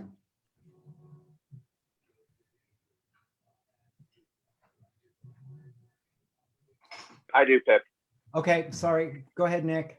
That's okay. So one of the terms or one of the things that I keep hearing people, and I've said myself, is we don't have enough water, so stop putting more straws in. Do we see a moratorium on hookups? And questions like the new cannabis proposals. I mean, are we really wanting to add those water loads to an already stressed system? Does the water department have any feeling on this? I mean, are we looking, I mean, a lot of us never stop saving. So it's it's difficult to sell to the public, to my neighbors, when they're going, yeah, but they're going to be adding all these cannabis grows and all this. So what do we do? So Sonoma Water is a wholesale water provider. We sell water to cities and districts in Sonoma and Marin County. And, we don't have land use authority. That's land use authority in the county is through Permit Sonoma, and then through the cities, it's through their plans. What we do try to do is participate again in this, like the Saving Water Partnership on reducing water use. And I understand what you're saying. I've heard that before on growth, and unfortunately we have a huge issue on homelessness and availability of housing. So those two kind of kind of collide. I think the solution is to, it's going to be greater water sufficiency, greater water supply planning for resiliency, and recognizing that, that we do have to make room for more folks, not necessarily cannabis grows, but at least for, for making sure there's housing for folks. So I hope I answered your question. Again, we're not a land use. We don't have authority over land use. Thanks. Tony, I see you have your hand raised. Thank you. Thank you very much, Donald, for your wonderful presentation. It helps us understand what we're looking at. One question I had is are there any plans of other ways of generating water for us? Is it strictly we're waiting on rainfall and the collection thereof? The other one is the water usable below a certain level? You were showing us Lake Mendocino. It's going to get pretty low, 10,000 acre feet, I think. And Lake Sonoma looked like it really doesn't ever drop below 100,000 acre feet. So compared the two lakes, it looks like we have tons of water, and it doesn't look like it's ever dropped below that point. So let us know what your thoughts are on that. And then what does this do for fire? We have a lot of fire engines, helicopters, airplanes that require water for fighting fires. Does this mean that they're going to have to go elsewhere to get water? Will the planes still be able to drop down in these lakes when they're as low as they're going? And then the other one, you did a bunch of projections, and thank you. How do you think that COVID is going to affect those projections now with people home more? Could we expect that those projections may be a little conservative? Thank you, Donald.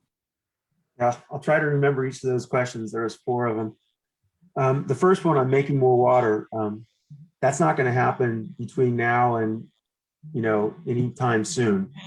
We need rain, but there are programs going on to be much more efficient with water and in a way create water. And I mentioned forecast informed reservoir operations, which is being it's an initiative at Lake Mendocino. A group of including Sonoma Water, Scripps Institute, Division of the Army Corps of Engineers, the USGS, and others came together and formed what's referred to as the Lake Mendocino Forecast Informed Reservoir Operations Steering Committee. And really what they did was try to bring new flood control operations using better data that's available now than when the flood control manuals were developed for the reservoirs. And I can't go into too much detail. We could present on another occasion because it's a lot. But really, what it's allowed the Army Corps to use some really innovative decision support tools to store water up in the flood control pool and hold it there when the flood control manual in the past has made them release that water to make room for another storm. And so I mentioned in 2020 we had an approved major deviation to the flood control operations at Lake Mendocino to use these innovative decision support tools. And because of that, Lake Mendocino was over 11,000 acre feet higher at the end of the the precipitation season than it would have been. So we came into March with over 80,000 acre feet. And if we hadn't been able to use those tools, it would have been about 68,400 acre feet. And so it really relieved some of the severe water supply issues that were going on in 2020 because of that extra storage. Unfortunately, 2021 has continued to be a really dry year and the reservoir is just not large enough. So I think, way to make more water, that forecast informed reservoir operations is definitely a great example of being able to take advantage of an existing reservoir and gaining 10 or almost 20% capacity by applying, these innovative methods. And that could be brought to Lake Sonoma too. With regards to Lake Sonoma, yeah, in the past, it's never dropped below 100,000 acre feet. But in the past, we've never been at 153,000 acre feet in April. And our projections are showing that we're going to drop below 100,000 acre feet by the end of the year if we don't see significant, start to see precipitation in the November, December timeframe. And so if this drought continues into the following year, we could see it drop well below 100,000 acre feet. And that's what we're trying to prevent right now. We're trying to, jump on this now, reduce our diversions, bring down the minimum stream flow requirements, and preserve that storage till we get through this time frame. With regards, I think the next question was on fire. If you're talking about, big planes coming in, and but generally it's the helicopters that do the dips with the 5,000 gallon buckets. And, to put it in perspective, it would take 60 dips of a helicopter to put, for 1 acre foot. So, it seems like a lot of water, but in the scheme of things, when you're talking about acre feet, it's not a huge impact. But you're certainly right. It could have impacts on how easily aircraft are able to access that water and get down into it. I don't see that problem at Lake Sonoma, but as Lake Mendocino potentially, if it gets to very, very low levels, might have difficulty in firefighting capacity. And I know you had one more question and I forgot it now. It was COVID and how your projections, did you consider COVID in your projections? So in working with our contractors, we work very closely with the folks that buy water from us, and they haven't actually seen an increase in water use. What they've seen is a shift from the industrial and commercial to home to the residential, and so we actually haven't seen an increase in water use. And so our projections are based on average average water use that we've seen, and we've developed and it's just not Sonoma water. There's a lot of water coming out of the rivers. There's a lot of diverters all the way that divert water from the Russian River into their own water rights. So we're accounting for all those losses.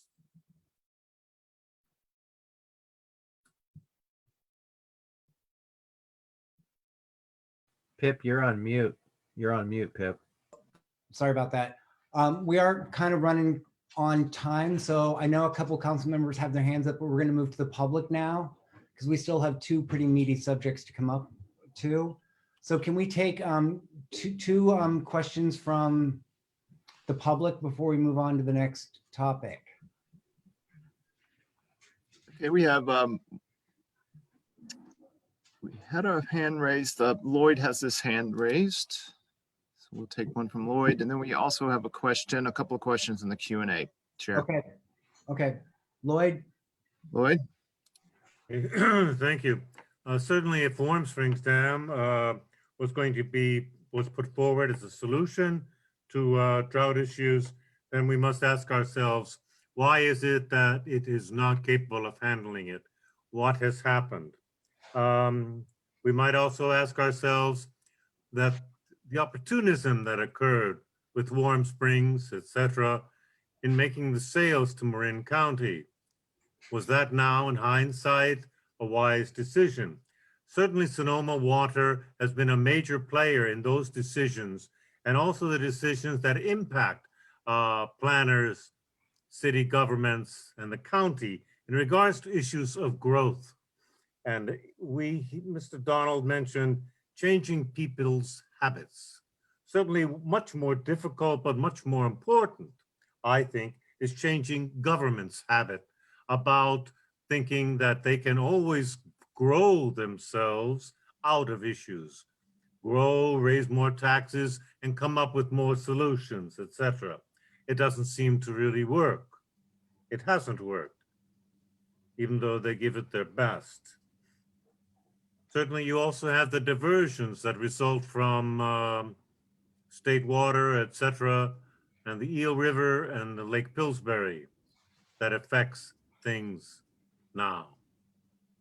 when we want to address a problem, we must consider even the most difficult things. And growth is certainly one of the things that has impacted water use, etc. And I would love to have seen a more complete diagram or graph of the changing history of water use in Sonoma County in Donald's presentation. Thank you. Thanks, Lloyd. All right, let's take the next. You said there's two, Jason? Yes. The first one is Vera Foss. How can mermaids help? Donald, major mermaid campaign. That's funny. All right, what's the next one? That's pretty funny. We can do a rain dance. That would be great. The next one is from Michael Nichols. I know increasing the flow of water from the eel diversion tunnel is a sensitive issue, but is there any possibility of increasing flow for an emergency replenishment? So referring to the Potter Valley project on the Eel River that's owned and operated by PG&E, you know, that region is also facing record drought. Lake Pillsbury, which is the main storage reservoir for the project, is at historical low levels also. Actually, PG&E just is in a meeting today. They intend to actually, because of that, reduce transfers to the project starting May 1. They're submitting a variance request from FERC to relieve them of some of their license requirements. So there's actually no help coming there, and there's going to be actually less water than anticipated. So unfortunately that's not gonna help us.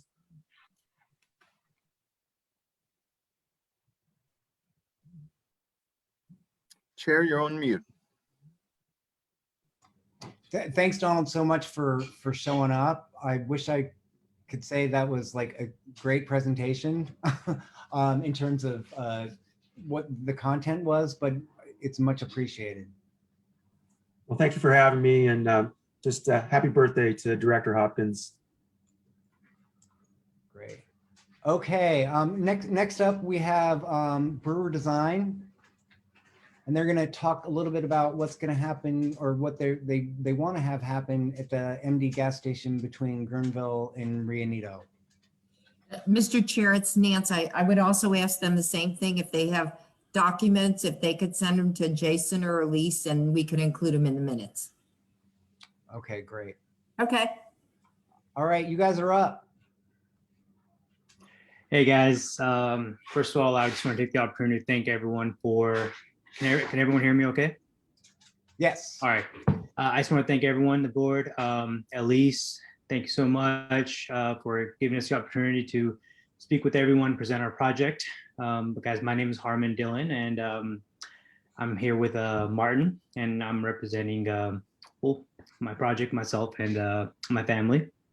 So my family and I have been part of the Guerneville community for close to 2 decades now. I remember being a kid coming out here during the summers to help out at our market, and since then we've expanded in Guerneville. I love town of Guerneville. I'm there every single day, and you know, Sonoma County in whole, we've gone through a lot. We've been impacted quite a bit from the fires in 2017, which family and I lost our house, to floods in Guerneville, which in my years, that's the worst flood I've ever seen. And I hope that's all behind us now moving forward. But within this flood, much like, you know, most of the community in Guerneville, we were also impacted by it. Our gas station off of River Road, I remember seeing pictures because I wasn't allowed to go out there, and I couldn't believe it. I thought it was a photoshopped image. Water was pretty much covering all the buildings, the entire building. And from that, all of our tanks got ruined. And with working with the fire department, at that time, Mr. Andrew Parsons, now it's Charles, we've kind of been working with local agencies and come to conclusion that we do need to get new tanks. Right now, everything there is not safe. It's not good to use. So with that being said, our the market right now that we have is also in really bad condition. It's kind of falling apart, and we're just kind of waiting for our projects to be approved to kind of start the process. But we want to take this opportunity as well to kind of, I guess, adhere another issue that's happening in Sonoma County, which is a need for housing. I mean, especially after the 2017 fires, and the demand for housing has gone up and supply is not there. So we want to, help with that as well. So we took the opportunity to turn this project into a mixed use project. So we will be having a housing component to this project as well. And with that being said, I'll pass it on to Martin. Good evening, everyone. Thanks again for the opportunity to speak here tonight and present our project. I'll try to share my screen and try to show a little image. Hopefully that is working. I'm struggling currently to share my screen.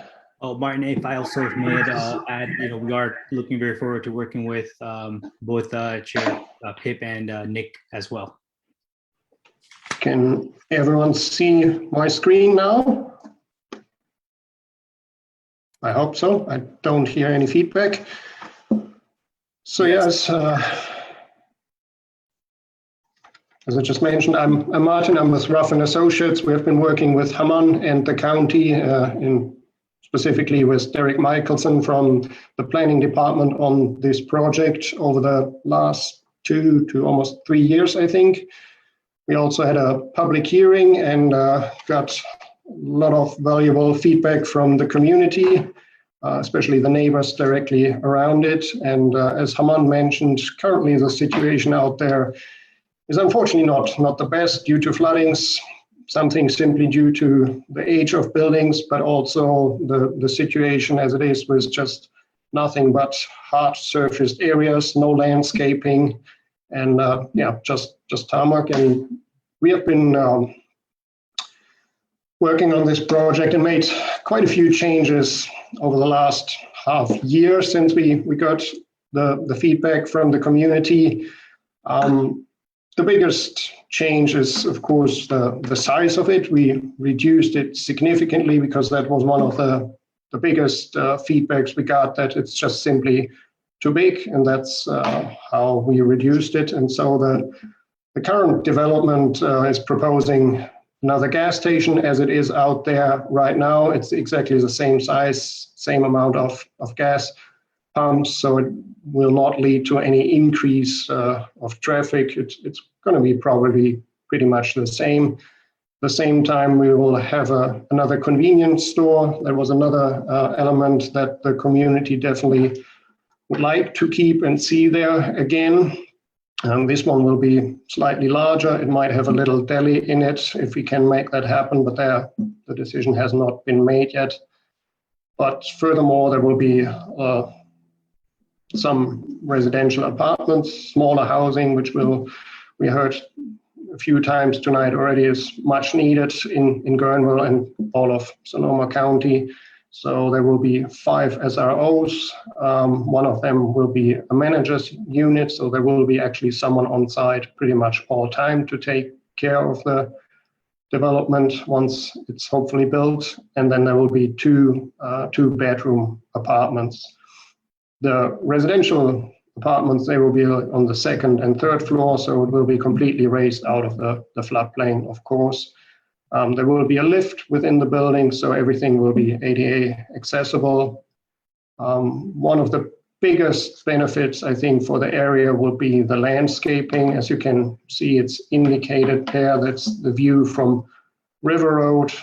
The parking will be accessible from Old River Road only, the residential parking, and that will be completely screened with landscaping. There will be, if you go to another slide, there will be a big area in front of the parking and to the side, which will be landscaped and screen the parking, but also partially the project.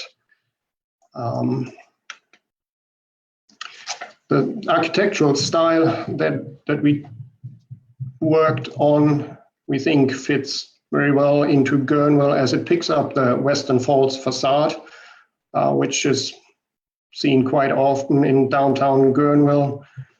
It's definitely our contemporary interpretation of it, bringing it to our times, but materials will be wood and concretes are also materials that fit into the area.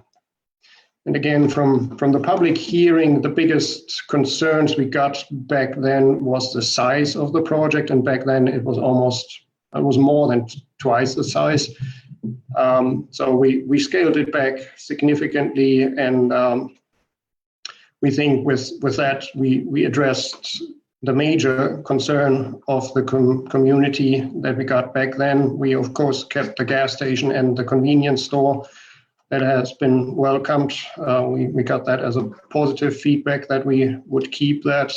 The other positive feedback that we got back then was that trash bins will be enclosed within the building, so there won't be any strange, ugly buildings or annexed somewhere outside where it's always not the nicest view. And then the landscaping, there will be a big advantage to the area due to the landscaping that we will bring to the site, and add some nice plants. We're currently looking into the eco-friendly side of the project, and we're working with a consultant most likely to get together to just assess material life cycles, but also rainwater balance, and also just conserving water and promoting an eco-friendly building as much as possible.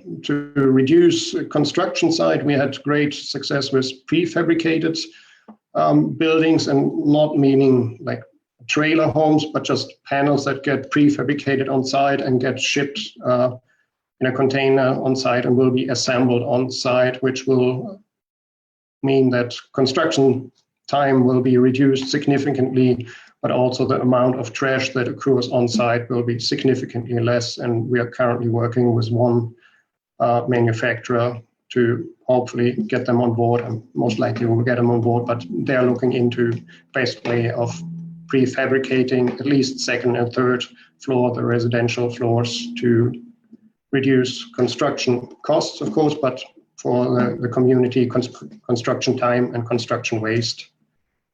And with that, again, thanks for the opportunity, and we're here for questions now. All right, thank you, guys.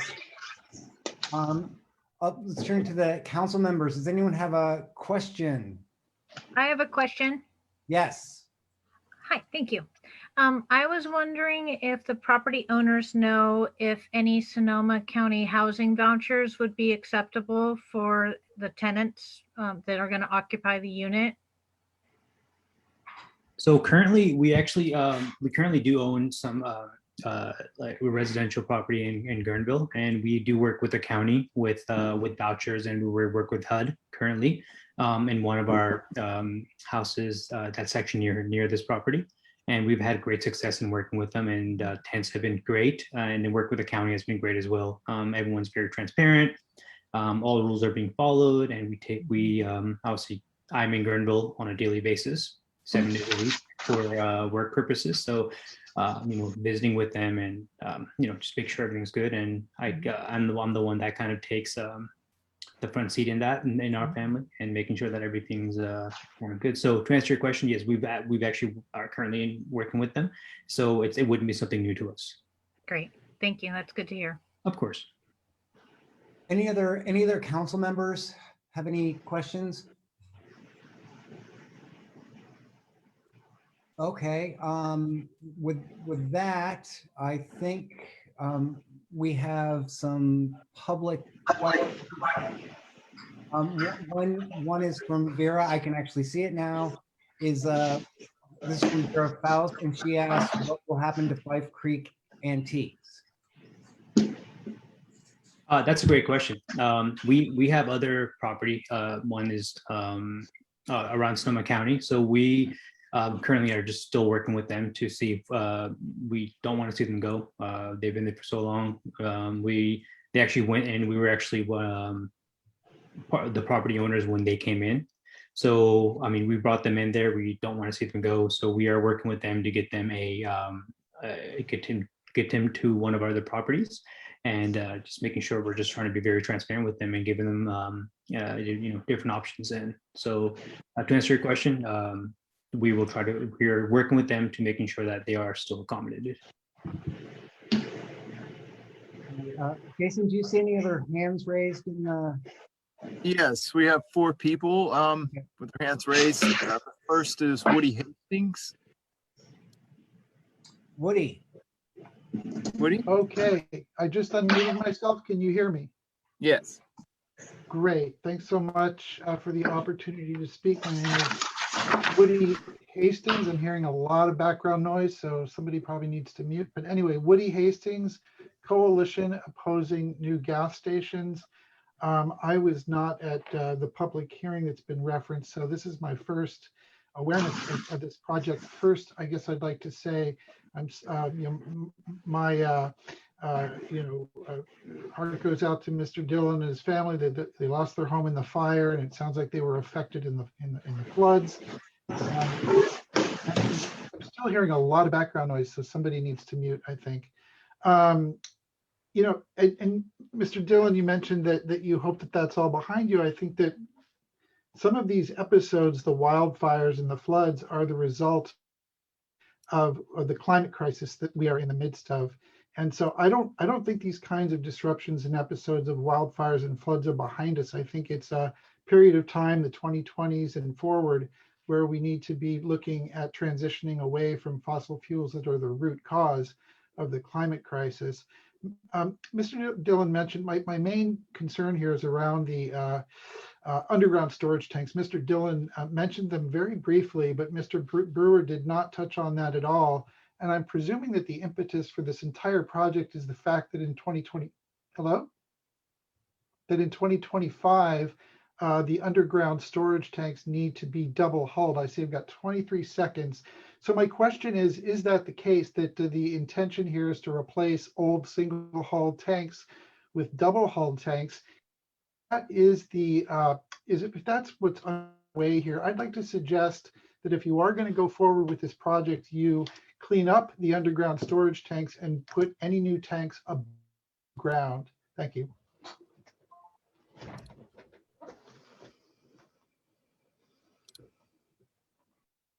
Would you guys like me to comment on that, or? Well, I can make a quick comment on that, at least on the tanks. It is our understanding that, yeah, we'll definitely put in double-sided tanks to secure the surroundings as much as possible. And the whole project is not driven by the tanks. It's part of the project, of course. Yeah, and then I would also like to just comment that this isn't a new gas station. It's an existing gas station that was obviously it's been down since the flood. But as far as Mr. Woody's suggestion of the underground storage tanks, we're working with local agencies and obviously working with the fire department and just doing whatever is appropriate. So whether that be underground or above ground, we're just taking their suggestions and going with that. We want to make sure everything we do is by the book and making sure that there is everything is kind of checked off. So we are going and working with the different agencies that will approve everything we do.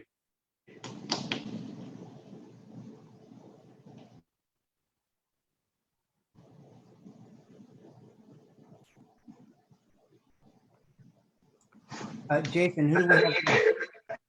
We ready for the next question? Yeah. It's Linda Johnson. Linda? Yes, hi, thank you for letting me join the meeting tonight. I appreciate getting a chance to comment. I met both gentlemen at the last meeting and had a lot to say.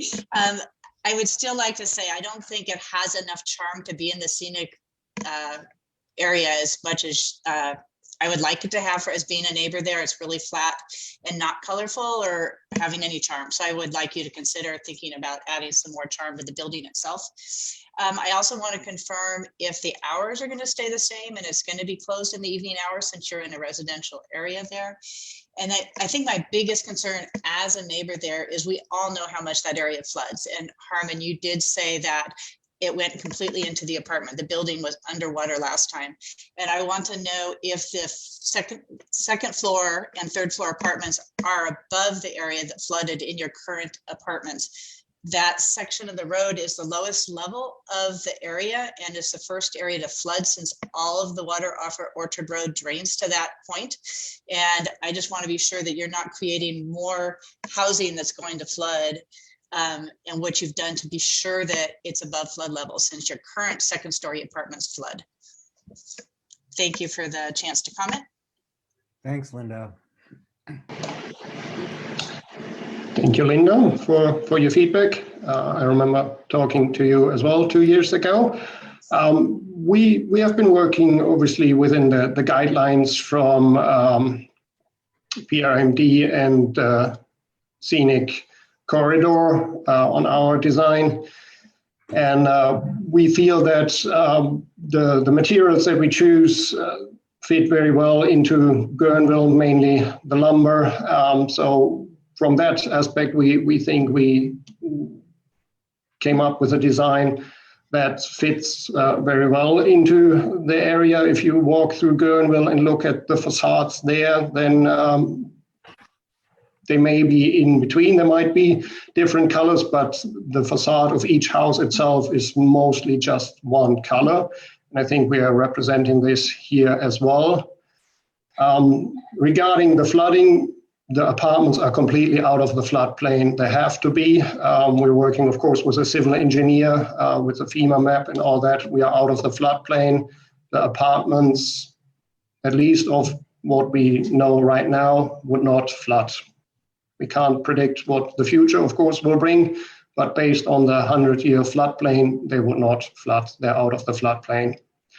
The store will be built in a way that it's easier to maintain as the current one. We chose the concrete panels for the walls, which of course are a lot more, they will sustain this a lot better than the current buildings where each flooding will just chip away a little bit of the facade. And so we think we addressed a facade on the lower level that will just survive flooding a lot better than it did previously.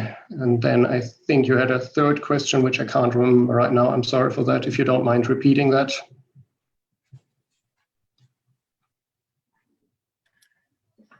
She is no. If there's a chance. I think it was regarding the hours of operations. That was the question. Yeah, hours of operations, and that store typically we know it's in residential, so it does open at 6 and currently closes at 10 p.m.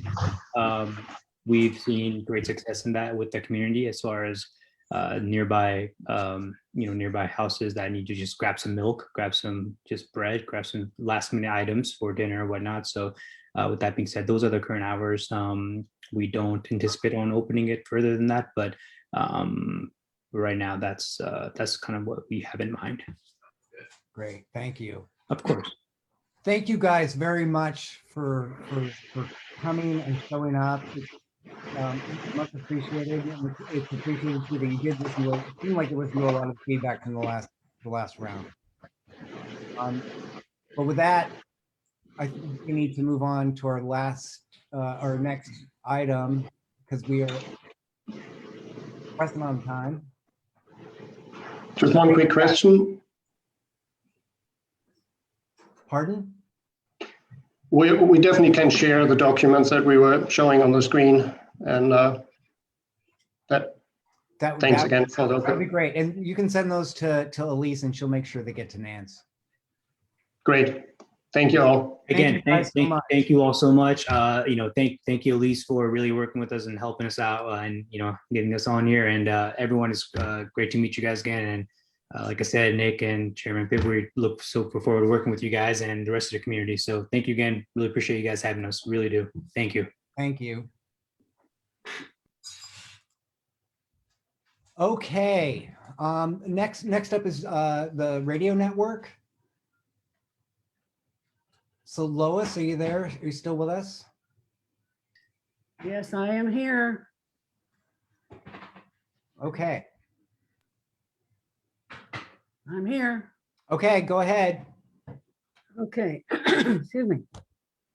I'm Lois Lebovich. I'm the president of the Gernwood Neighborhoods Association, which runs from Old Cazadero Road on the east down to Canopius in the west, which is almost to the Northwood Golf Course. It is Gernwood and Gernwood Park, historical neighborhoods. After the wildfires of the past 4 years in and around Sonoma County, I was really concerned about emergency communications capabilities. Since 2017, the Guerneville area has experienced loss of electric power, loss of cell phone towers, 2 major evacuations for fire and 1 for flood. I researched the GMRS radios, that stands for General Mobile Radio Service, that are used by hunters. At the final board meeting of the Russian River Fire District prior to being annexed by the Sonoma County Fire District, I discussed my ideas as to how these radios could be used within our neighborhoods. Shortly thereafter, I was contacted by Sonoma County Fire District Chief Mark Hine with a grant offer to pay for the radios and their individual licenses. These radios are at the low end of wattage, 2.8 watts. They are regulated by the FCC and must be licensed by the individual who volunteers to own one. The rules using the FCC airwave frequencies apply, so on-air protocol must be followed. Anyone can listen in. You are not guaranteed privacy on these radios. These are not walkie-talkie toys. Within the Gernwood neighborhoods, we have 34 households in all who signed up to have radio sets. A lot of our families don't live here year round. They come only in the summer. And they felt that they would rather let people who lived here all the time have the radios. We've organized these residences into communication pods by proximity within the neighborhoods. Some have 4, some have 6, some have 8 residences within a pod. We've done some evening network transmissions, mixed results. I found that the mountains block the signals. To achieve better reception of the signals, GMRS repeaters are being sought and will be placed on mountaintops. We have already identified one location and the property owner is agreeable to having a repeater there. These are not ham radio repeaters. They are the GMRS repeaters, a little bit different. Some members may also upgrade to stronger powered GMRS radios at their own expense if they wish to. One excellent result of this radio system has been better acquaintance among neighbors. During the pandemic, our organization's meetings have been via Zoom, and the radio nets have added further contact and brought us closer together.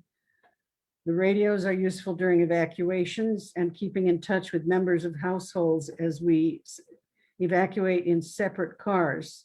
These cars can stay in touch with each other. Also, many of the members frequently walk our hills and are on the lookout for fires, fire hazards, and are being more aware of our surroundings. GMS operators can contact ham radio operators in our area who have GMRS sets.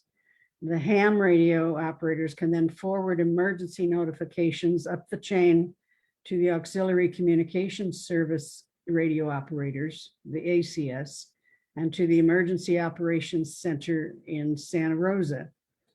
We can receive NOAA alerts on these radios as to weather-related dangers in our area. There are other GMRS groups forming in the West County. Excuse me. One reaches from the town of Cazadero west to Fort Ross. Another large group is in Sebastopol, and another is forming from Fitch Mountain west toward Geyserville and possibly to Cloverdale. I have a gentleman, I hope he's still with us, Damien Bonet, who is an IT person, and he has been my mentor for the tech information on these radios and has been a tremendous help in helping these groups form and find locations for repeaters and helping us to increase our communications abilities. Is Damien still with us? I'm here, Lois. Okay, well, Damien, take it away. Introduce yourself, and they probably want to know a little bit more about the technical aspects of the repeaters. Sure. So my name is Damien Bonet. I'm a resident in what I would refer to as the Cazadero or Coastal Hills, about 45 minutes outside of Cazadero.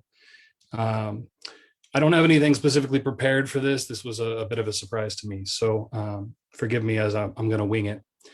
GMRS is a public radio service that can be used by any citizen. It does require a license, as Lois mentioned. It works well for short-range communications.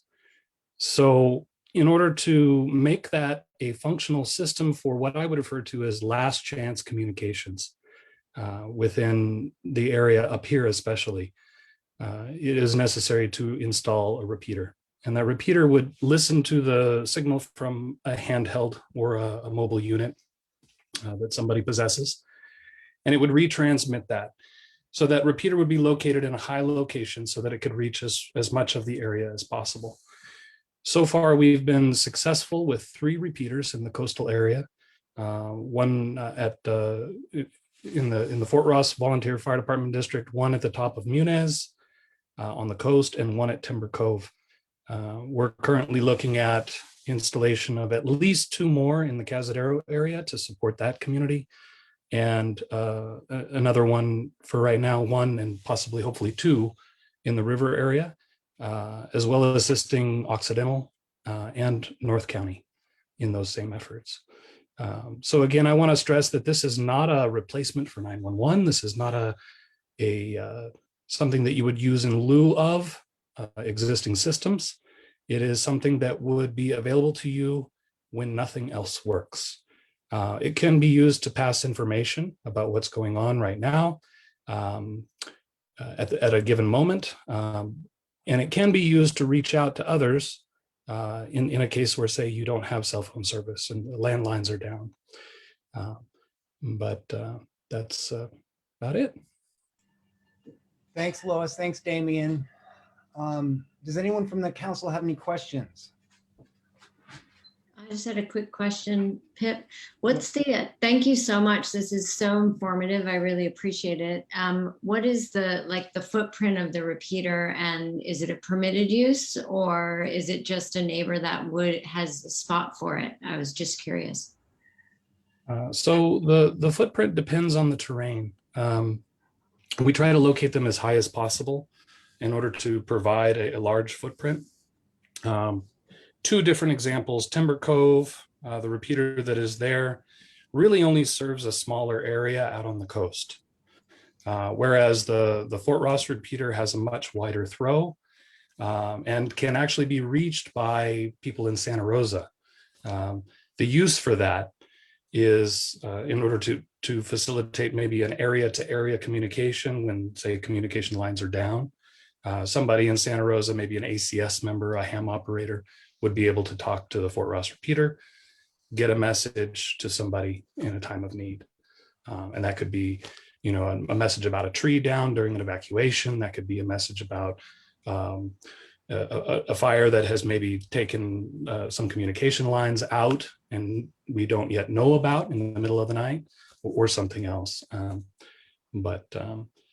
So for the river area, The repeater would cover mostly the river. It would give some coverage into, say, Occidental area for those who live up in a higher area. Again, providing a way to bridge the gap across an area to somebody who might be able to get on a phone and call somebody. Great, thanks. Vesta, see, is your hand up? Yes. If a neighborhood wants to become part of this system, get a couple of radios for people who want to volunteer to do this, who do they contact? How do they become part of this system? Well, I can answer that. The system we set up is strictly through, was granted from the Sonoma County Fire District. So the money has been spent, there is no more. And it was limited to the members of the Gurnwood Neighborhoods Association. But there are groups like the one that Damien has set up that goes from Cazadero to Fort Ross. There's another huge group forming out in Sebastopol. And it's all people who are interested in doing this. And I can send to you, I don't know if you still have the same email address you used to have. Okay, I can send to you the connection to that Sebastopol group and they can help you with it. A lot of them are members of the Sonoma County Radio Amateurs who are ham operators. And this is being looked at, the GMRS, as a supplement for people who can't afford to get a ham radio or don't want to deal with the training. A lot of elderly people who are intimidated by something that sophisticated. These little radios are pretty simple to use. And I've been doing training and teaching people how to do the messaging properly according to the FCC rules. So everybody, okay, this is what you do and this is what you don't do. And if you don't follow the rules, the FCC will fine you. They come and get you. They know where you live because you have a license. But yeah, it's these groups are growing everywhere. And this is something that FEMA money could be available for maybe repeaters. I'm not sure, but we're working with our Emergency Operations Center in Santa Rosa, as well as the Sheriff's Department and the Fire District. Thanks, Lois. Can I ask a question? Is Lieutenant Mike Rosh still available? I'm right here, Lois. Lieutenant is with the Sheriff's Department. He's the head of our Guerneville substation. Did you have anything to add to our use of these radios? You know, I appreciate being invited to this meeting. We completely support this radio system for you, especially if the 911 goes down. As we know, out in the Guerneville area, sometimes self-service is pretty spotty. So being able to self-evacuate and help your neighbors is so important.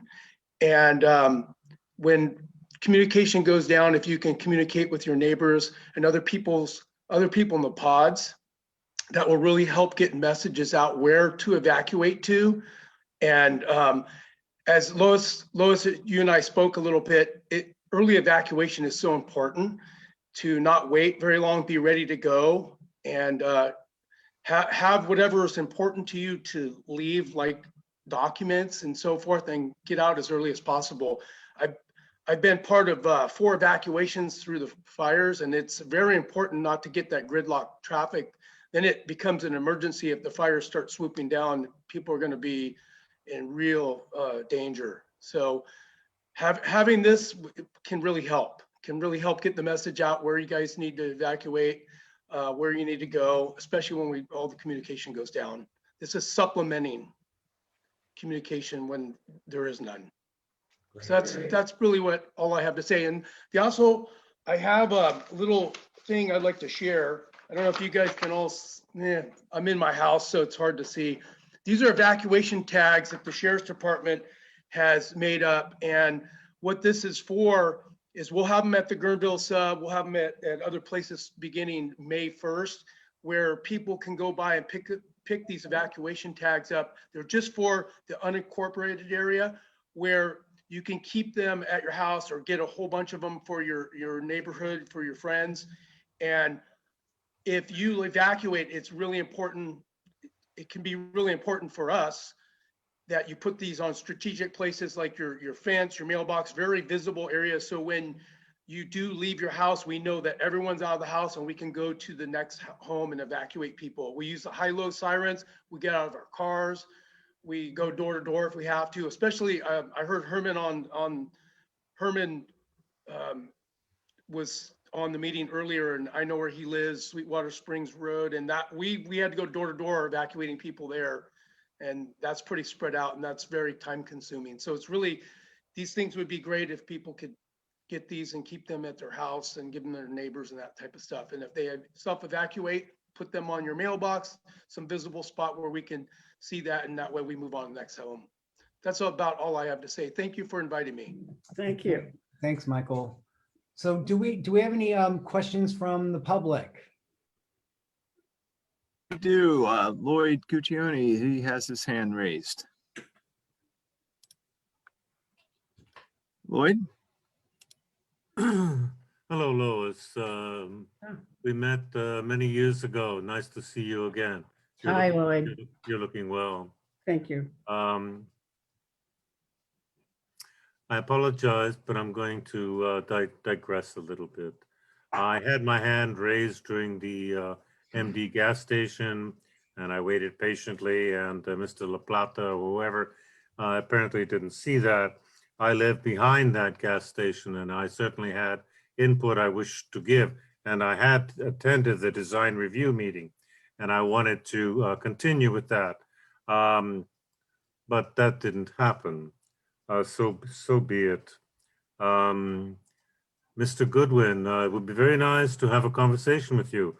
I hope you might reach out to me sometime. Miss Jones certainly knows how to reach me, and so does Miss Van Dyne, so they can get you the material. But if you received my correspondence, you already have my telephone number and email there. Thank you all very much for the meeting, and good night. Thank you. Any other public comment or questions? Jeanette has her hand up. Computer. We do. May I speak, Pip, or not? I can't, you're muted. Yeah, go ahead. Sorry, we had something go off in the house. Go ahead. Are you talking to me, Pip? Yeah. Okay, I do have a question for you, Michael, that the neighbors and I have talked about the sign you're talking about, and people are reluctant to put that sign out because of potential looters. I don't know how to solve the problem, but that has been brought up. I can tell you this, I've been through all 4 fires that we've had in this county.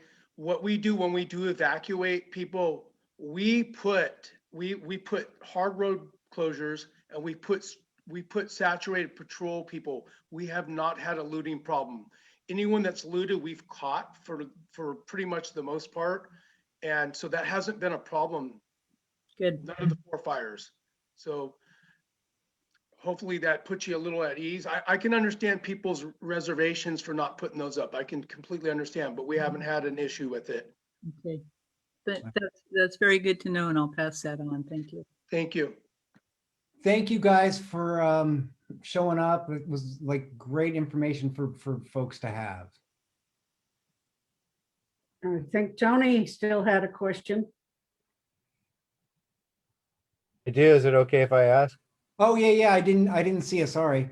Sorry. Thank you, Lieutenant. I appreciate it. Thank you, Lois. Lois was the person who inspired me into setting up a GMRS emergency net for my neighborhood. And it worked great during the Walbridge fire. We were all able to communicate with each other and let each other know we're evacuating, or we're staying, or we need this or we need that. We were also able to get information out, where the fire was, how it was acting. We were part of the crew that stayed behind and cut fire breaks along our hill. And we used the walkie-talkies to handle that as well. Lieutenant, will you guys be willing to possibly disseminate information over these GMRS nets? Is that something you're open to doing? And then also, is there a way, like out in Cazadero, we kind of, there's a few of us that we try to fight fire, and protect our homes. But it was a bit tough. We had to be a little secretive because we didn't want to get trapped out. But it was we were here just trying to protect our homes, and maybe if we had these radios in place and we had a lot of things, protections in place, we might be able to work something out with the department. Thank you, Lieutenant. Thank you. I'll have Lois answer the radio question because she was shaking her head. Yeah. But I remember being up on King Ridge Road during the fires, and I saw so many people from Cazadero, the par meters, coming off that private road with their backhoes, and they were a big reason why Cazadero was spared. And I know that CDF was starting to move them off. We can't tell them, and hey, you go over there and try to save your community, but people do what they have to do during a time of need. And I think they were a big reason why Cazadero was spared from the fire. And I think they had, I don't remember how many backhoes they had up there, but they cut a lot of fire lines in. Yeah. So, we can't direct them there. They're private people. And if we did that, we could be liable for their safety and so forth. So, but I can tell you from firsthand knowledge, they pretty much, if you ask me, they saved Cazadero. That's great. Well, Tony, if I could Yes. answer your question more directly, the law enforcement and fire departments are not allowed to use a system like GMRS. It's against the rules because it's not meant for those agencies. And we cannot contact them directly by GMRS. The messages would have to be relayed to a ham operator who could then relay it to an ACS person, auxiliary communication service person, and I am both. So, and we have another ham operator in our neighborhood who's going to become an ACS person. So there are certain steps up the ladder to get to fire departments, law enforcement, EOC, and it has to go through those proper channels. That's exactly right, and I appreciate that that explanation. I'm also ACS myself, and my question is, and it sounds like the lieutenant says that they're totally on board with what we're doing, but I'm looking to bridge that gap. Will the sheriff be able to communicate with OES or ACS to get this information disseminated out through the GMRS nets? Like you said, I'll be listening on all channels, GMRS, ACS, ham, and emergency services. I'm licensed as well to communicate across all spectrums. So if the sheriff wanted to get information out, all they have to do is ask one of us, and then we can give it out. You have your license, and the high-low sirens are great, but Tony? Yeah. Sorry to interrupt, but we gotta move on to the next part because we're a half hour behind already. Okay. All right. Well, thank you, Pip, and thank you, Thanks. everybody. Thank you. Michael and All right. Damien. Sorry, I don't mean to be rude, but we gotta keep moving along. But thank you guys for the information. It's really, really useful. Thank you for having us. Okay, thank you. Okay, just two more things. It's committee reports, and the vacation ad hoc has done quite a bit of work. they should be congratulated for their commitment to this and for the work they've done so far. And there's still a lot of work to do. So with that, I'm going to turn it over to Vesta.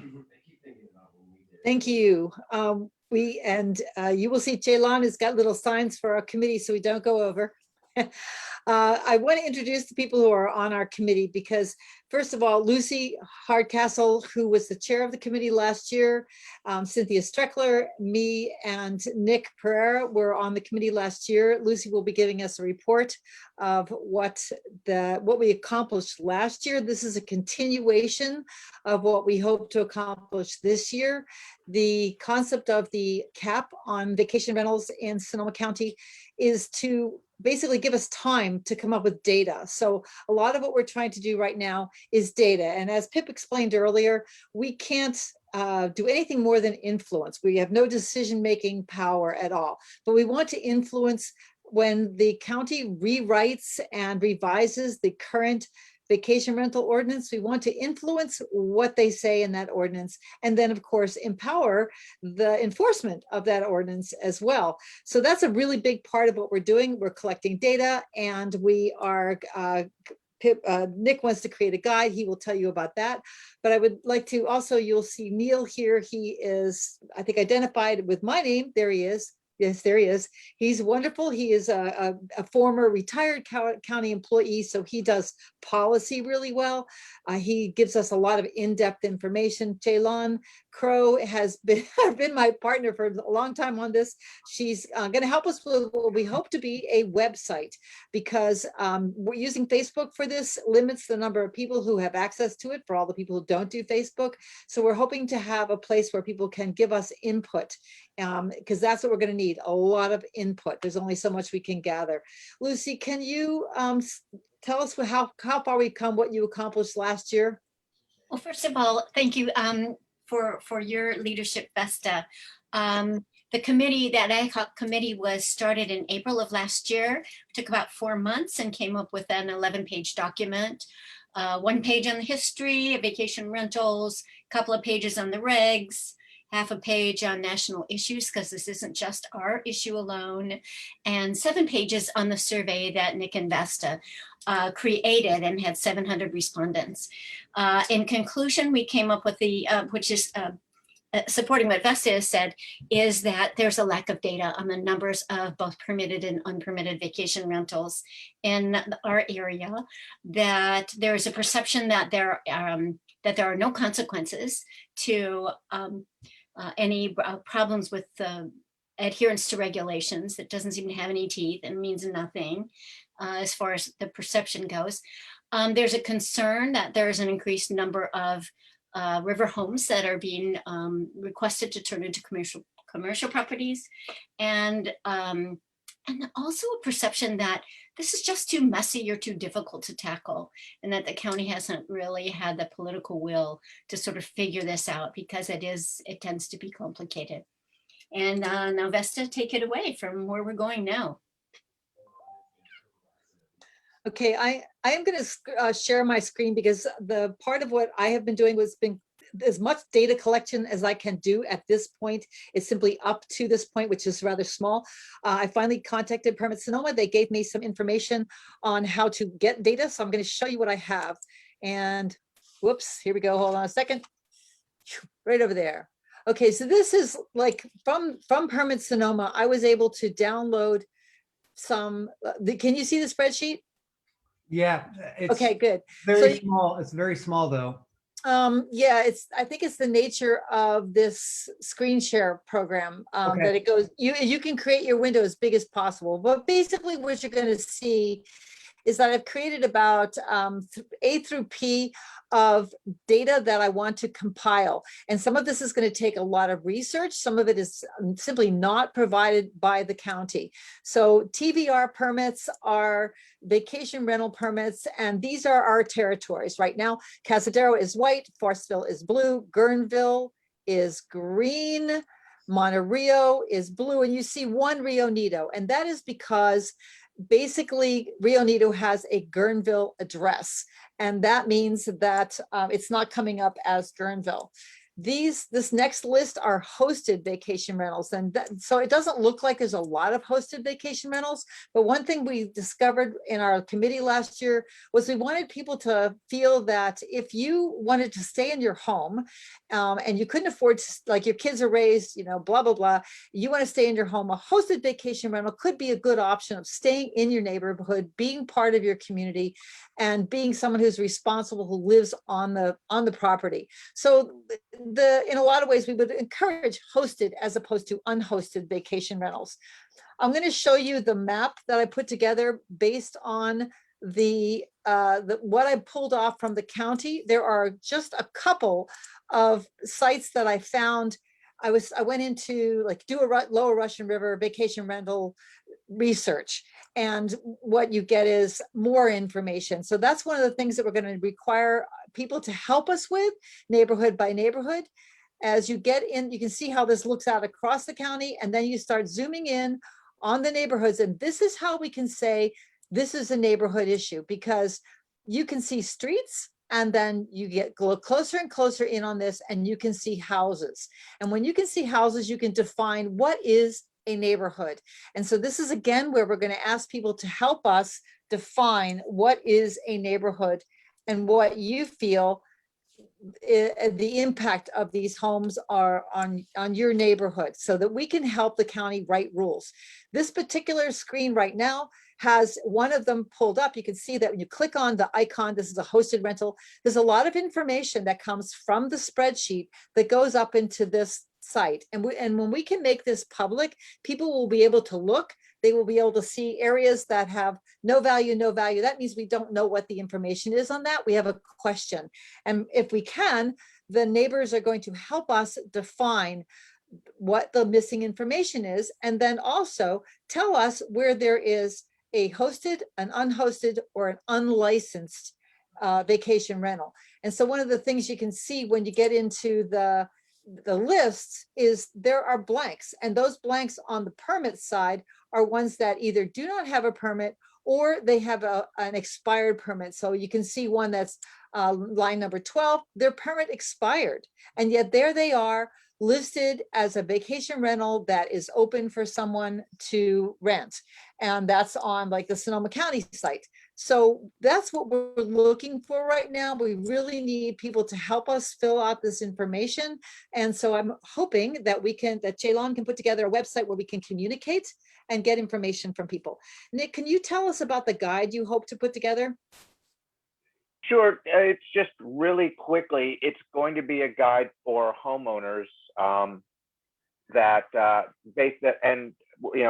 right now we're just doing one guide, which is for residents on how to interface with the county and with whomever, the sheriff or the CHP if it's parking, basically who to call and what the boundaries are. Still working on it, collecting information. Don't have much to go on yet, so that's about it.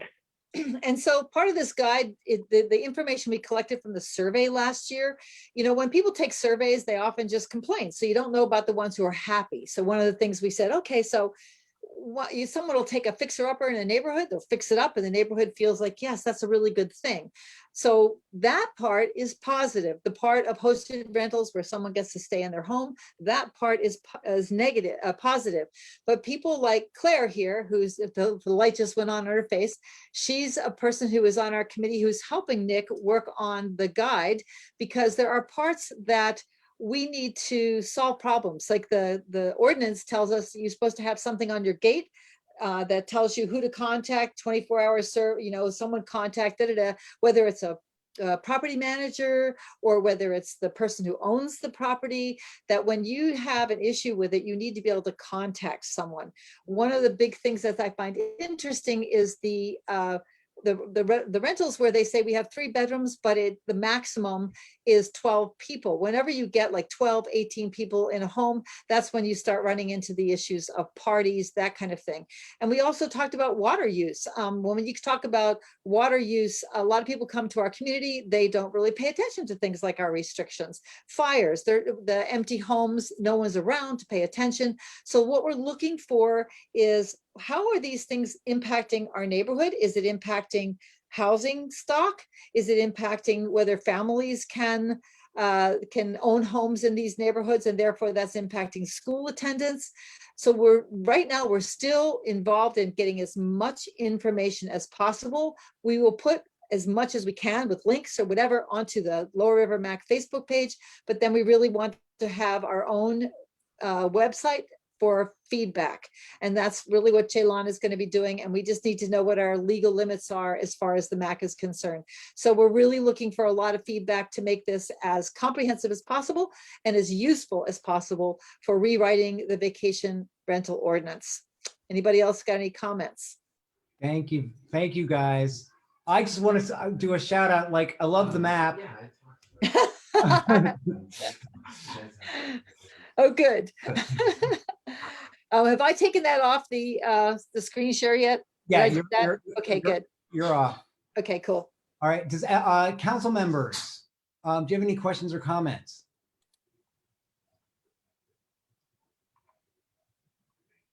Anyone have their hands raised? Alice. I just want to say thank you for putting all of those issues into a clear delivery for this ad hoc, Vesta, everybody who's working on it. Thank you so much. Well, thank you, because we still have a long way to go. Naomi? Hi, yeah. Just a reminder that up until a few years ago, I worked directly with two of the largest vacation rental companies that we have out of Guerneville.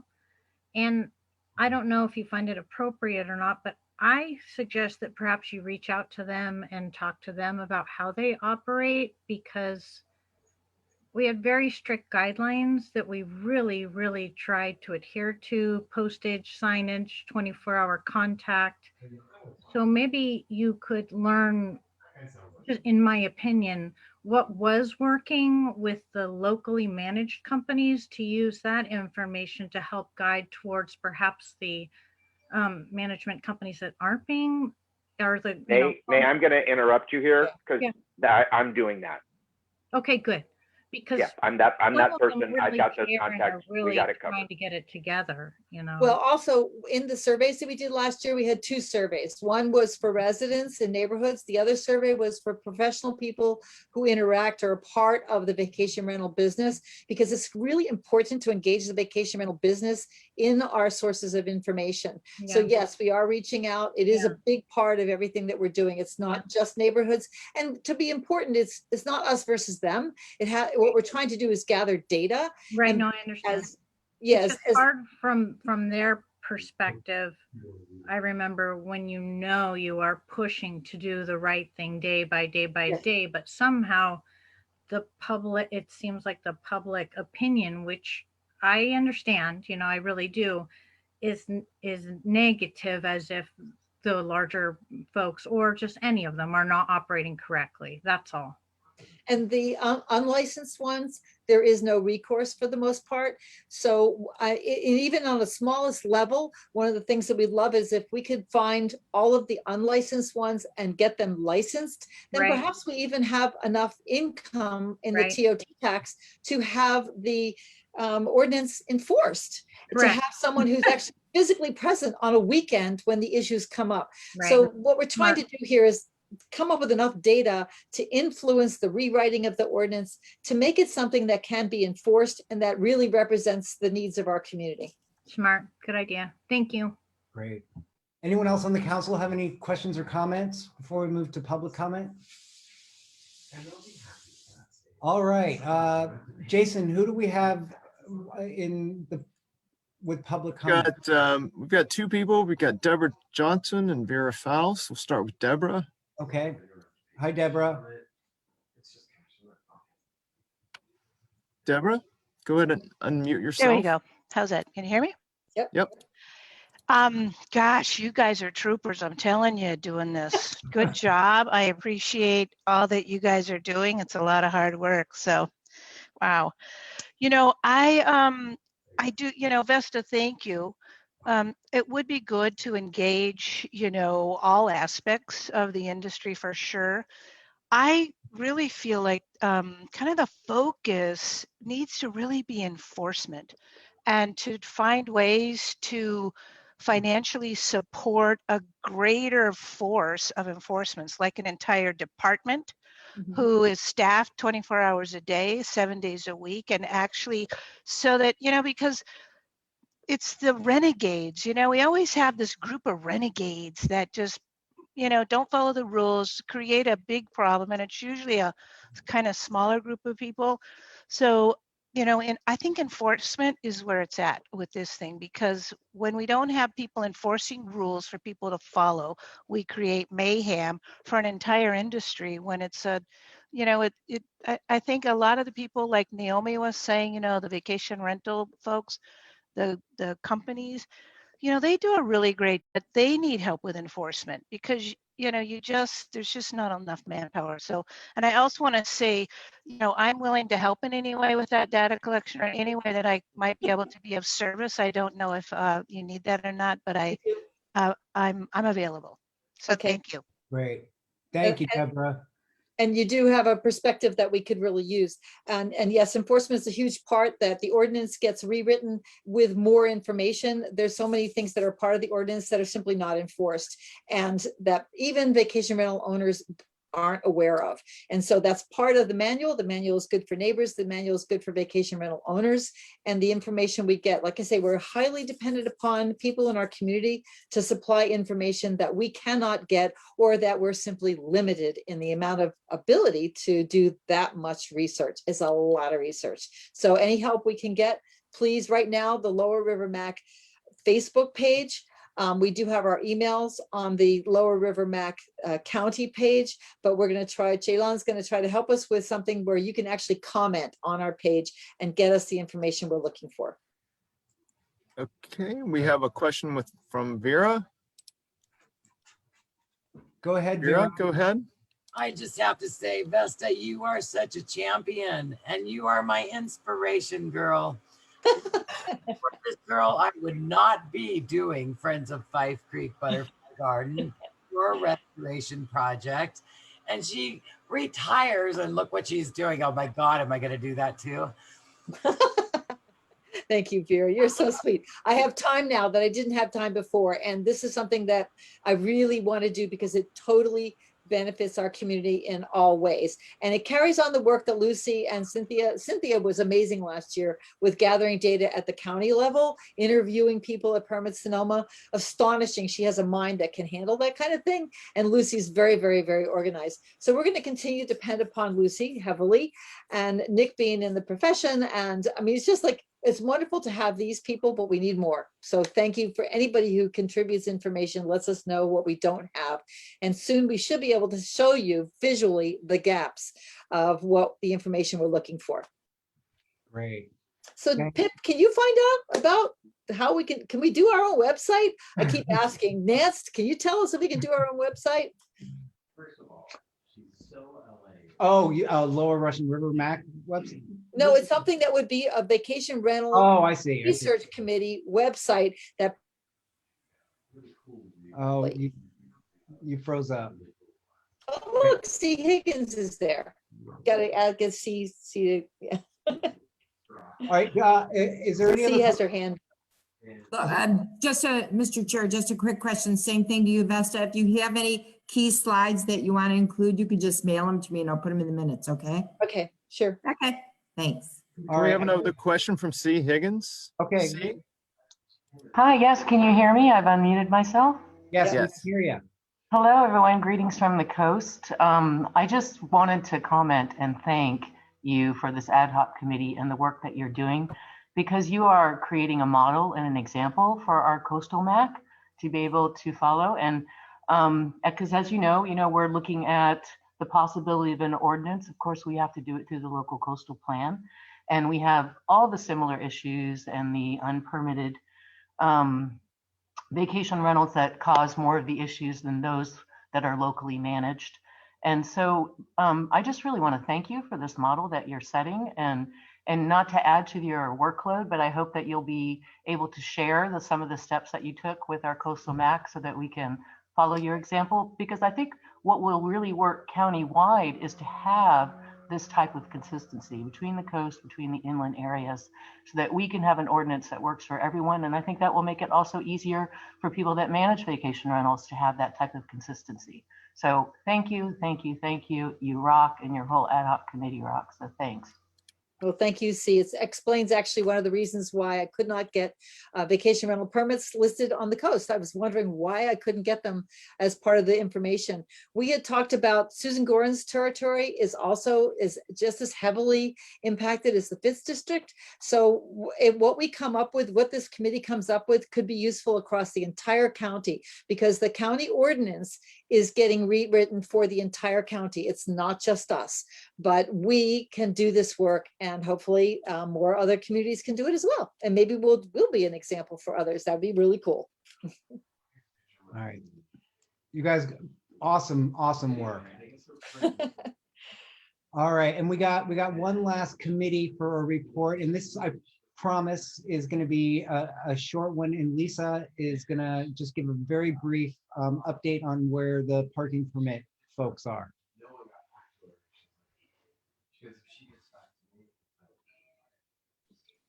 Hi, just finding it here. Hold on a second. Sorry, guys. Bear with me. It's obviously a tough act to follow. Thanks a lot, Vesta, for that.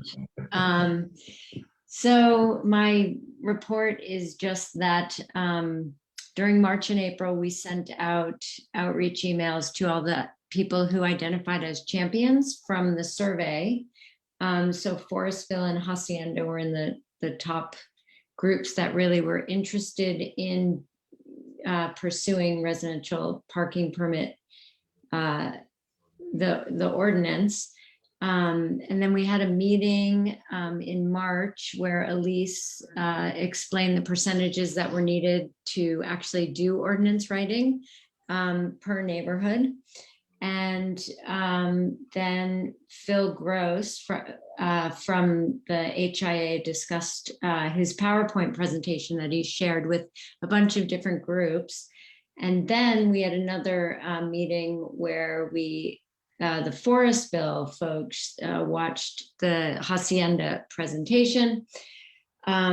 We were then identifying neighborhood zones and looking toward next steps of obtaining signatures, but then we found out that it's only Forestville and Hacienda that actually have enough critical mass to do this ordinance writing throughout District 5 and all the other districts, though all the supervisors would probably support an ordinance. So we're having to pivot now to a different type of pursuit of something that will help with parking inundation, yet not be a countywide ordinance. So we're now in a pivot, sort of inflection pivot point, and we actually don't, and that change we found out about actually on Monday. So today's Thursday. And so that is my report. It is at the moment still going to be moving forward, and we're hoping to meet again next week to see what our next steps actually will be. And we may need to actually change the name of our ad hoc. There we go. Yes, so that's that for now. I'm available always on the phone and on email to anyone who would like to talk to me about it. Thank you. And I can't express how much I have appreciated like talking and working with all the ad hocs. The level of commitment to doing what you're doing is just crazy great. Anyway, okay. Nance, did I forget anything? I think Alice actually has her hand up. Oh, does she? Sorry. Hi, I just wanted to give a brief trash ad hoc. I believe we're on the agenda for tonight. Yep. And I can keep it to a few minutes. Are we at the point where we can do that? Let's have questions from council on parking, and then we'll do public, and then we'll come to trash. So any comments on from council on the report on on parking? Okay, any public comments? I saw Vesta actually. Vesta. Vesta is waving her hand. Vesta's Oh, waving. I didn't see your hand. Yeah, Sorry. yeah. Okay. Okay, I wanted to know, like in this ordinance, are you working with regional parks on, because a lot of this ordinance has to do with too much parking from the beaches. It's really impacted by the beaches. Are you working with regional parks on their program to police the neighborhoods as well as pick up trash in the neighborhoods after busy weekends? Is that part of something that you're working with them on? I think that everything's on the table at this point because an actual residential parking permit for the county of Sonoma at this moment is off the table. So all of it's on the table, and I'll definitely offline with you, Vesta, like just in terms of me being able to glean ideas and moving forward stuff. And with the committee, of course. Yep. All right. I don't see any other hands for council. Any public comments on the parking presentation? Don't have any public comments. All right. Alice. Hi, thank you. I'm going to keep this really short and sweet. We have formed a trash ad hoc for the Lower Russian River. Donald's presentation really gave me a reminder of our roles as stewards of the Russian River. We have an amazing amount of community involvement, organizations who are working here.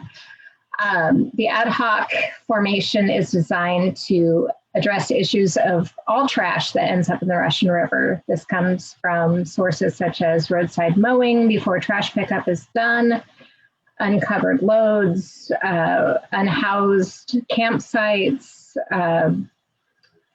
residents, dumps, etc. So we're looking at a really broad project, and in our last MAC meeting, Elise presented the PowerPoint where we looked at some of the major sources that have already been identified. We want to hear from the community about other trash sources.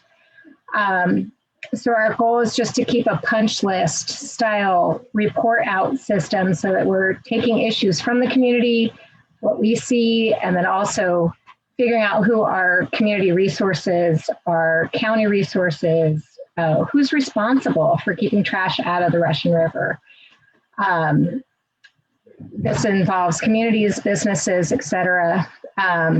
So we want to involve the community. So I just wanted to take 1 minute. I know we're over time, just to say that please, if anybody from the community is interested in working on this issue, please send me an email, include trash ad hoc in the subject line if you could. And Elise did have a brief report out on some of the stuff that has happened since our last meeting, if we have time. Elise, do you want to say anything, or are we at the end of our? I think we're pretty much at the end of our time. I can throw a few things out. Yeah. We have made a lot of progress. The Adopt a Road program has 18 applications at this point. Department of Transportation and Public Works has made a strong commitment to stop mowing of trash and to coordinate with us on this.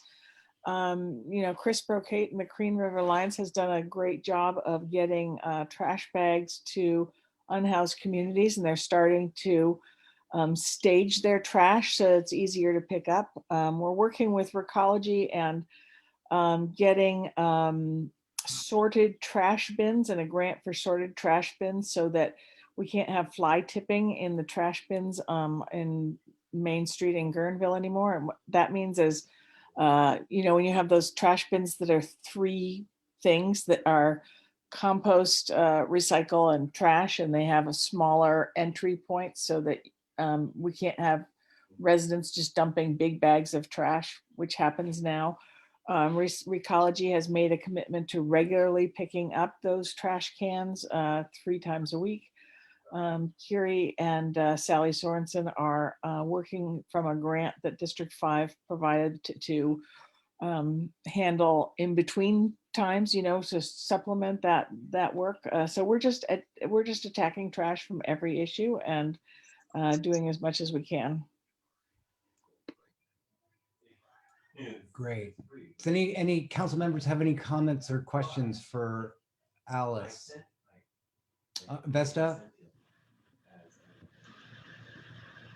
One of the things I learned when I was out doing a cleanup with Chris Bocate is that one of the issues that seems to be falling off the list is when there is an accident, a car accident, whatever, the companies who come pick up the vehicles do not pick up the pieces. And so they might take up the glass and metal that are left behind. And that is an issue. So yeah, so one of the things, just put it on your list. Thank you. That will go on our punch list. Thank you so much. All right, any other council members? All right, Jason, what do we have for public comment? Any hands raised? We don't have any hand raised, no public comments. Okay, all right. With that, I don't think we have any proclamations to make. Let me pull up my. No, we do not. So the last order of business is like call for agenda items. So if anyone in the public has any particular agenda item they'd like us to talk about, now's the time to do that. For those of you that can access chat, if you can put your request in there, and if you can't, we can do it verbally, but we do have to move along. We have Vera Faust raised her hand. All right, Vera. Vera? Hello. So I had a meeting with Carrie and Sally Sorensen this morning. Actually, Sally wasn't able to be there. She hurt her knee pretty bad. Carol Shoemake was there from Clean River Alliance. Chris Burkett is kind of phasing out of the deal, and Carol Shoemake will be taking over somewhat, is what I am hearing. We are all in agreement as far as the trash issue on Five Creek, all around the Russian River, the lower Russian River and all that. We pretty much have the same ideas going on. And I would like Carol Shoemate and Carrie Sorensen to be formally invited to do a talk, to speak the next board meeting. We will gather more solutions to our problems, but we have so many issues, all similar as far as the restrooms, the trash, and the fires that have been happening underneath the bridges in the homeless encampments. And I think that we could really help all the ad hoc committees, all the representatives really come up with solutions. And Vesta, congratulations. I love you. Vera, could I ask you to coordinate with Alice and have those conversations at the ad hoc rather than at the MAC, so that you can have a presentation at the MAC, but gather information in the ad hoc format?